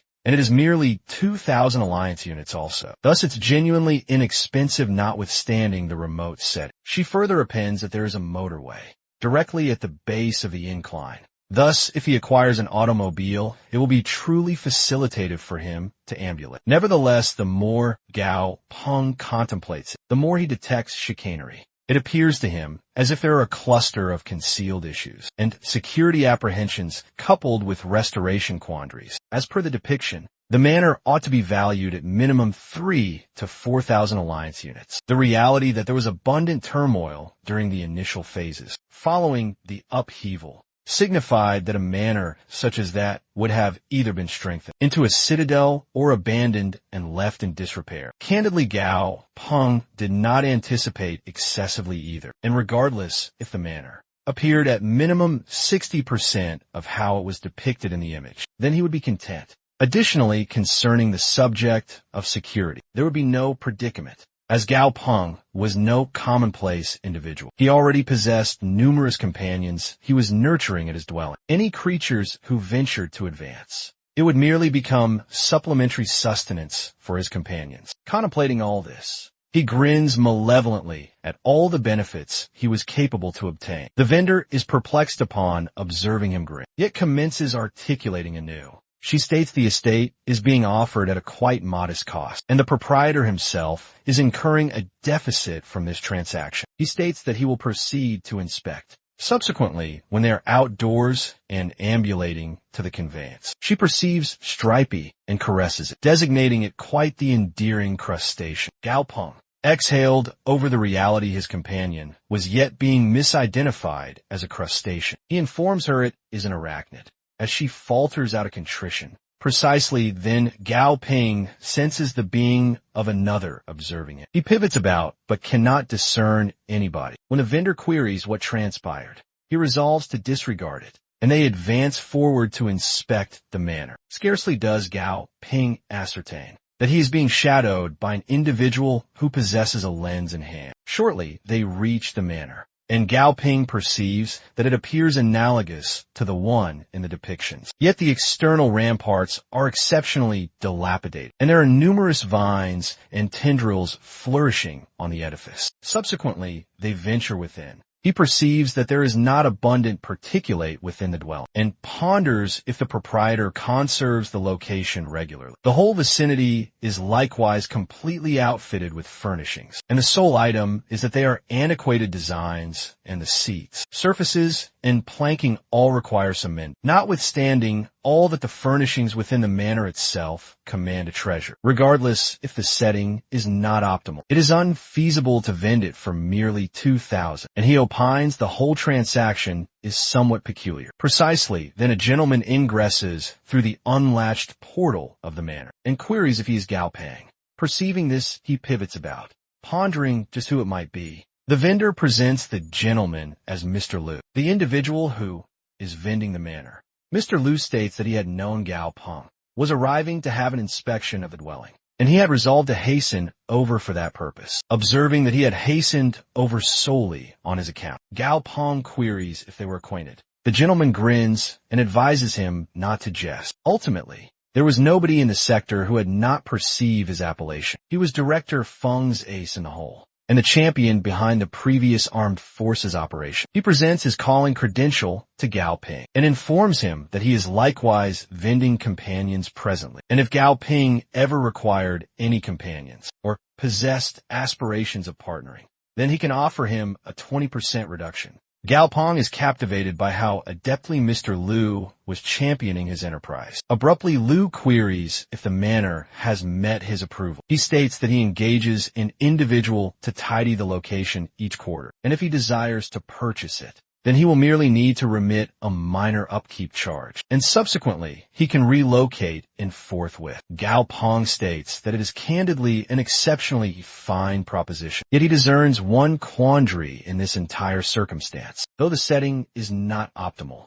the manor itself is minimum 4,000 alliance units. 2,000 alliance units are far too modest and beneath the prevailing rate. Thus, he is perplexed regarding why Liu was vending it so inexpensively. He informs Gao Pong the manor had genuinely been acquired by him for his progenitors to relish their emeritus years. He makes a sorrowful visage as he recounts the yesteryear. He states that his progenitors were rural folk who were unaccustomed to urban existence, so he had procured a manor on the peripheries for them. They had toiled themselves to the marrow their whole existences for his benefit, and as a descendant after attaining some triumph in existence, he had inherently desired them to savor the remainder of their existences. However, the deluges of creatures had despoiled everything. His progenitors had not managed in time to savor anything. Not even for a single diurnal period, they had drudged away their entire existences. He culminates by striking the surface in exasperation, as he becomes incensed at the callous cosmos and the occurrences subsequent to the upheaval. After composing himself for a brief interval, he informs Gao Pong that he had initially intended to retain this manor as a memento, but he perceived that Gao Pong had been seeking a dwelling with comparable stipulations, so he requested the Bureau to commend it to him at 2,000 units. He informs Gao Pong to just perceive the inexpensive tariff of the manor as a speculation in it. Ultimately, Liu was not youthful anymore, and his capability was constrained. He did not possess the prospect to perform everything he desired to, and he ascertained that youthful individuals, like Gao Pong, would be the cornerstones for the time to come of the metropolis. With an exhalation, he anticipates that such an occurrence is not replicated anew. Perceiving the sorrowful narrative, Gao Pong is reminded of his own progenitors, who had demised in the upheaval, and feels commiseration for Mr. Liu. Resolving his mind, he thanks him for his credence and resolves to acquire the manor. As he returns homeward, he discovers that Dummy and Silly are just masticating on their preferred confections and do not even salute him. These epicures. He grins and instructs them to approach as he has conveyed sustenance, particularly for them. He appends that they savor much superior to Aurantium nectar, Cedrus aciculi, or all that material. Perceiving that everyone forthwith dashes to the surface, where Gao Pong has arrayed the victuals. Witnessing them salivating, he instructs them to partake with a smile. Just then Sister Tang materializes at his threshold, exclaiming that his dwelling sure appeared charming. Gao Pong is delighted to perceive her, as she ingresses and gazes about. Witnessing Dazzy has advanced a tier, she inclines down to pat his cranium, only to perceive that he has commenced sprouting dentition too. With a zealous smile, she instructs it to approach nearer. As she inspects, to ascertain if there are any dentition that sprouted in the improper bear, witnessing it in such an arduous predicament, requesting assistance, Gao Pong just pivots away and instructs Dazzy to endure it for a spell. Sister Tang then pivots about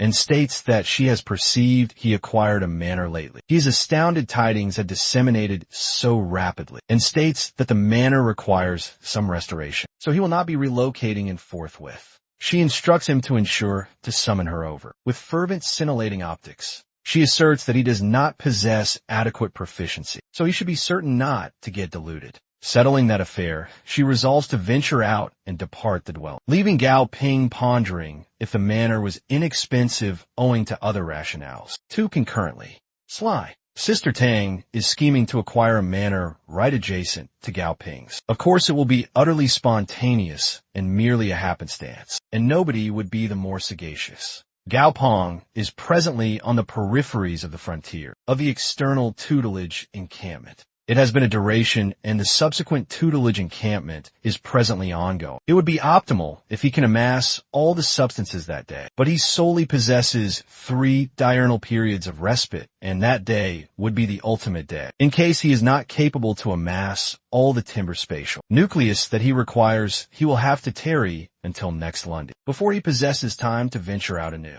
That would postpone affairs excessively. Abruptly he senses peril, and pivots about swiftly to discover a premier tier creature, a sable creature designated the cinereous arenaceous lynx, reposing on the bough of a tree. He is astounded that the very initial creature he confronts, in the periphery of the timberland, is already a premier tier creature. It was assuredly a perilous location. The lynx forthwith maneuvers, and is exceptionally rapid as he approaches Gao Pong, in a serpentine motion darting through the trees. Right before he is poised to injure Gao Pong, Dazzy interposes but startlingly. Dummy seizes and propels him away without substantial exertion. However, the transient postponement is adequate for Dummy to intercede and dispatch a blow towards the lynx, who cautiously retreats in order to evade. Dummy resolves to be the one to combat it, and dashes towards it exceptionally rapidly. Witnessing it approaching, the lynx is utterly terrified at the sizable figure and endeavors to execute a retreat. However, Dummy employs an aptitude to ensnare the lynx with sanguine crimson filaments, impeding it from absconding. It smashes the lynx through the terrain with a solitary blow, unsparingly dispatching it. As Gao Pong observes the confrontation, he discerns that the potency that Dummy now possesses has augmented more than tenfold since its cranial spectre primate epochs, although Gao Pong had ascertained all along that Dummy would mature to be utterly mighty. He had never opined it would be this mighty. However, witnessing Dummy in bewilderment as to how he had terminated it so facilely, Gao Pang discerns that it is still not accustomed to its own potency. Well, it is not Dummy's culpability, anyhow. Ever since Dummy had metamorphosed, he had not genuinely permitted Dummy combat in any confrontations, or tutored him practically. He resolves to permit him have his satiety of combating shortly, and they depart anew. Dummy had never comprehended what Gao Ping had deliberated about that day, when they encountered while he was still confined in the enclosure, forsaken after manifold trials. However, he ascertained now that this youth would perpetually tend to him, and he would never be solitary anew. Gao Ping was totality for Dummy, as Dummy ponders over such affairs. Dazzy is lamenting to Gao Pong about how he had been propelled. Gao Pong endeavors to mollify him by stating that Dummy had solely nudged him aside because it was in a flurry. Dazzy's pout persists as they bicker along the trajectory, after exploring for 3 complete horal periods and traversing through several vicinities. While suited for the proliferation of flash trees, they had ultimately discovered them. The ultimate instance he had observed of verdant tree serpent was also in a flash tree timberland. So he ponders if these varieties of serpents possess a predilection for flash trees. Dummy perceives the verdant tree serpent disguising itself as a pendant liana and forthwith seizes it. After rending its cranium off like a plaything, it extracts the nucleus gemstone within, proffering it to Gao Pong while he is not genuinely in necessity of the verdant tree serpent nucleus gemstones. He ascertains that it is Dummy's token of gratitude and its own manner of exhibiting affection, so he cannot repudiate it thereafter.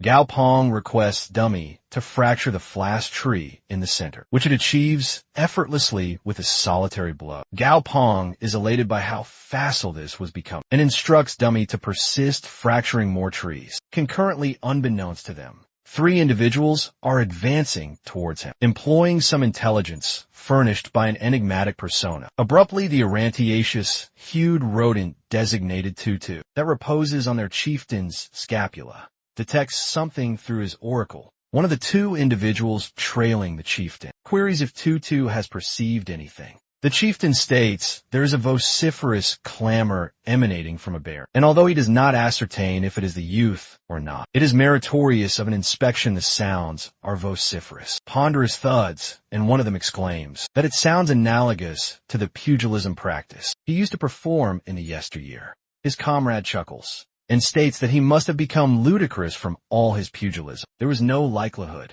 someone could be practicing pugilism in the center of the jungle. The chieftain instructs them not to lower their vigilance, as they cannot disregard any feasible clues. They had ultimately obtained a lucrative assignment, and they cannot permit themselves to miscarry. He reminds one of them that their sibling was also awaiting her scholastic tariffs, so she can attend institution. With resolute visages, they resolve to maneuver swiftly to have an inspection. Secreted behind a tree, they perceive Dummy fracturing a tree with a solitary blow like it is parchment. The 2 individuals are terrified as perdition, and the chieftain instructs them to gaze in another bear. Gao Pong, their intended youth, is now amassing something from within the tree's fractured bowl. The pair of them behind the chieftain assert that the individuals had remunerated them to merely reconnoiter that youth's companion. Just having an inspection like this would be adequate, because advancing any nearer would just get them apprehended. It is manifest that Dumble is not just any commonplace companion, and the sizable scolopendra beside, it is not something to be slighted. Either both of them opine they should just depart. However, the chieftain instructs them to become quiescent. All this duration, they had been sporadically becoming fortunate and retrieving deceased bodies to subsist. He had surfeit with such diurnal periods of tedious and inferior tiered labor. With their aptitude, they cannot even ingress the profounder portions of the umbral ember timberland, because it is excessively perilous within and replete with indeterminate terrors. Now that they have been furnished this prospect, they should at minimum attempt it. There is assuredly something atypical about Gao Pong. He ponders why a creature mentor is creating such a substantial tumult in the timberland. Surely it is not merely to gauge the girth of the tree boles. If only they ascertained what variety of valuables were secreted within the tree, they would attain the grand prize. Ultimately, the timberland possessed an abundance of trees. He then commands Dunsun to secrete in the umbry and employ his companion to govern that fellow, while Yao Huan and he manage the sizable one. He states that they can just assess him out initially. Hopefully, this would be the diurnal period when their fortune radiates, and they will never have to toil arduously anew. Abruptly, Dazzy and Dummy halt their endeavors and gaze in a bear, prompting Gao Ping to pivot about and perceive just what they had discovered. He discerns that there was someone secreted behind the trees and vociferates at them to reveal themselves. The chieftain, who had been formulating the chimerical agendas of his time to come, discerns that they had been perceived and commences becoming apprehensive. The chieftain emerges grinning at Gao Ping as he salutes him. He states it is kismet they were encountering like this, and fabricates that they were just here, pondering if he requires any assistance with what he was performing. Gao Pong does not succumb to such stratagems, and perceives the companions behind the individual. They are the carapace piercing apian and the cranial lepidopter, who are both companions that are adept at ambuscading a foe. In the timberland, he ascertains that the 2 individuals must assuredly not possess any benevolent purposes. Abruptly, Dummy's focus is drawn to a tertiary individual, secreted behind another timberland, and the chieftain forthwith endeavors to fabricate anew, stating that it is just his sibling who possesses no malevolent purposes. The chieftain ponders just what variety of outlandish creature Gao Ping has been nurturing that was so discerning as to even discover his comrade, who was proficient in concealing his being. The tertiary individual who just ambulates out falters and states that he just had to utilize the lavatory, so he materialized now. The companion that trails him is a mithril blattidian. That is quite the astonishment to Gao Pong. The mithril blattidian was an exceptional grade creature. At tier 18, it possessed the Aurus characteristic, and its vulnerability was voltaic energy. It was a scarce variant, but not something Daosi could not counteract. There was naught to be apprehensive of. He gazes frigidly at them and states he does not require any assistance. If the assistance they were poised to proffer was of such variety. The chieftain grins and states that since he does not appreciate them impede, then they will just depart.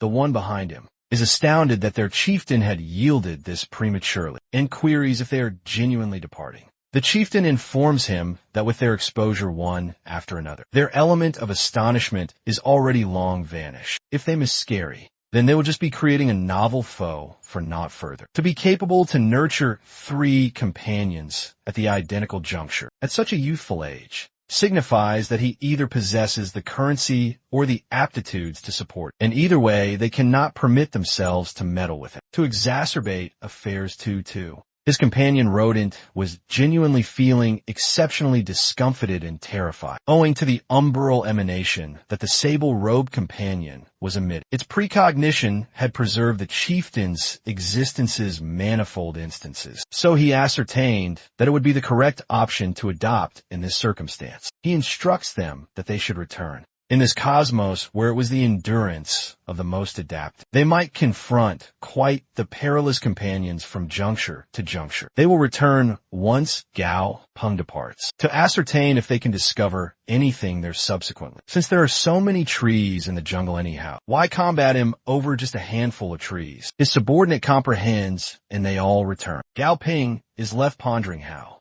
if Dummy had not perceived the individual secreted behind the umbra, these 3 could have assailed them frontally too. If they had assailed, he was not certain if he would be capable to combat, with a purpose to dispatch. Nevertheless, he puts that subject aside and persists felling trees. After 2 horrible periods, he has triumphantly amassed 950 grams of the substance and instructs Dazzy to approach. Employing the scintillating cornua of the scolopendra, he takes a wooden flambeau and ignites it. He propels the blazing flambeau on foliage to ignite the timber and the boles in the vicinity prior to the upheaval. Initiating a conflagration in a timberland was a punishable transgression, but the statute had been rescinded after the upheaval transpired. The vitality and the endurance possessed by the flora had become more resilient than initially conceived. For simple blaze, to create a colossal timberland conflagration is virtually unfeasible. Evidently, this was just a facilitative manner for him to eradicate the proof of his labor. While he has ignited the location,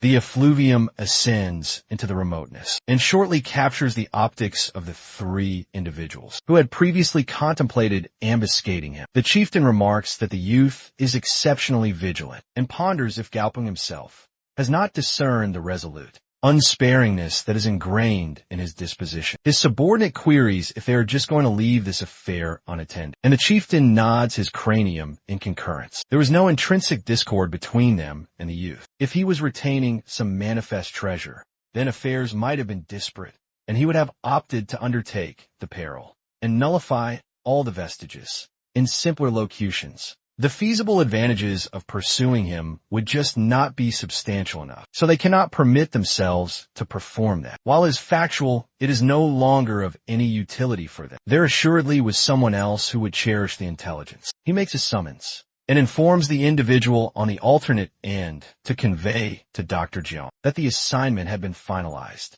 The depictions of the target's companions have been dispatched already. The individual on the alternate end thanks them for their collaboration and informs them that their emolument had already been dispatched. The individual pivots about after terminating the summons as he addresses Dr. Jiang, who is reposing on a commodious seat. The individual opines the marauders had not even executed a maneuver and deems the reconnaissance assignment a fiasco. But Dr. Jiang states that it is permissible, as they have already finalized preparing the subsequent phase of their stratagem. With a malevolent smile, he remarks that he has ultimately discovered Jihan was descended, the soulkin Jihan Wu possessed, as Gao Pong is back homeward. He perceives that Stripey's proliferation velocity is quite rapid, because not only has it advanced a tier, but its physique has also augmented almost 2 magnitudes larger since they departed the dwelling. However, witnessing the containers of victuals and the synthetic casings strewn about on the floorboards, he discerns the Arachnid had been ingesting whey excessively. In a solitary session, the Arachnid had ecdized its integument too, and Gao Ping retrieves a fragment of it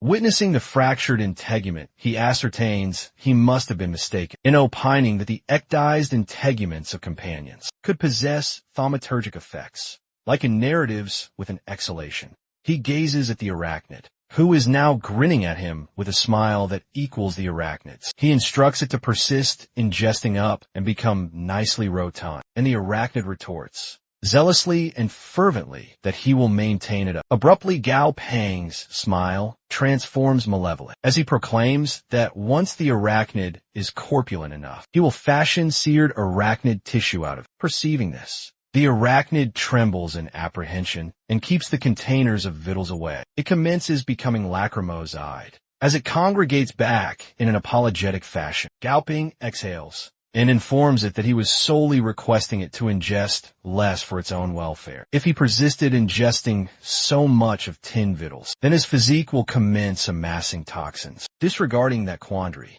he pivots about and contemplates of how he has amassed timber, spatial nuclei, and the items requisite for Silly's metamorphosis have all been amassed. However, they cannot be decocted into a sizable cauldron of victuals this instance. Silly possesses a tenuous constitution and cannot endure any duress, so the substances necessitate specialized preparation. This intrinsically signifies that he cannot perform it at his own abode, and has to proceed to a laboratory, ambulating out of his dwelling. He ventures over to the Fei Pong companion atelier where he labors, and unlatches the laboratory at nighttime. Kwong appeared to have returned prematurely that day, so it signified nobody would discommode him. The components this instance were quite scarce. According to the recipe, they have to be specially processed by cryogenics, elevated temperature combustion, and also attrition employing potent corrosives. After substantial labor, the recipe is ultimately finalized, and assessing by the saccharine aroma it possesses, he is certain that Silly will assuredly appreciate. He melds the elixir in a sizable receptacle replete with water, and the saccharine scent wafts through the entire laboratory. Silly almost opines from the scent that the elixir that Gao Pong has prepared is genuinely nectar. This instance, when Gao Pong instructs it to ingress the metamorphosis elixir, the companion's response is utterly disparate from the others, who would perpetually vacillate or be apprehensive. For Silly, who adores nectar, immersing into this saccharine-smelling, aromatic water was not short of a benediction, and Silly had leaped right in, before Gao Pong could even finalize articulate. As it leisurely natates in the elixir, Gao Pong is becoming solicitous. Silly was altering hue, and the direst part was that it was verdant, and Gao Pong simply detests verdant. He abruptly commences regretting selecting the timber ethereal. Nidarian metamorphosis avenue for Silly, however, is already finalized, and there is not more to articulate. To exacerbate affairs, it is fluorescent verdant. The substances requisite for the metamorphosis to the paramount grade were excessively scarce, so he had resolved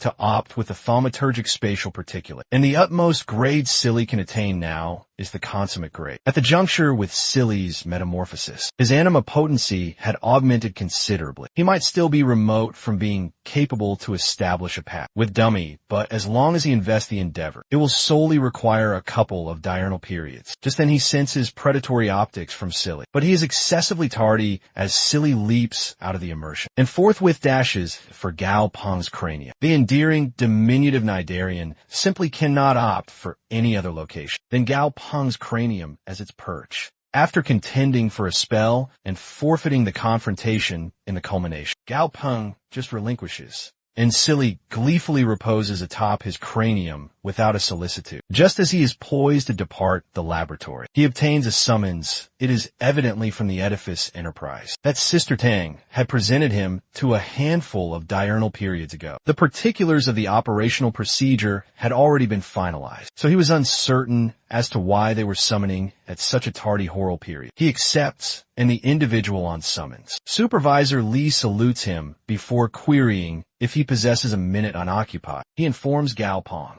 that they have confronted some quandaries while cleansing the manor, and require him to personally arrive and inspect. He queries what the quandary is, and they inform him that they had discovered some variant flora within the manor that obstructed their developmental labor. If they do not eradicate them, then it will be unfeasible to persist with the restoration. However, if they excise the flora, they would need to excise portions of the edifice too. which is why they anticipate he can arrive over and inspect. When Gao Pong concurs, Supervisor Li forthwith states that all the laborers are awaiting him on location, so he would appreciate it if he hastens. Gao Pong is perturbed by this intelligence. He queries why he was possessing such an esteem, that so many artisans were laboring extended hours for him. Without any supplementary emolument, the supervisor articulates in an apprehensive vocalization and states, "It is just an affair within their own institution, so he should not accord it any attention and just hasten." Gao Pong discerns that something is afoot, but just retorts that he will be there subsequently and terminates the summons. Scarcely does he ascertain that Dr. John is on location, and Supervisor Lee had been commanded to articulate those affairs to him. At firearm point, it is all a snare to entice Gao Pong there. However, Gao Pong is no simpleton either. He ascertains that something dubious is transpiring and discovers that he cannot even reach Sister Tan through a summons. Just as a safeguard, he resolves to convey Dummy and Daisy over with him, two instructing Silly to hasten.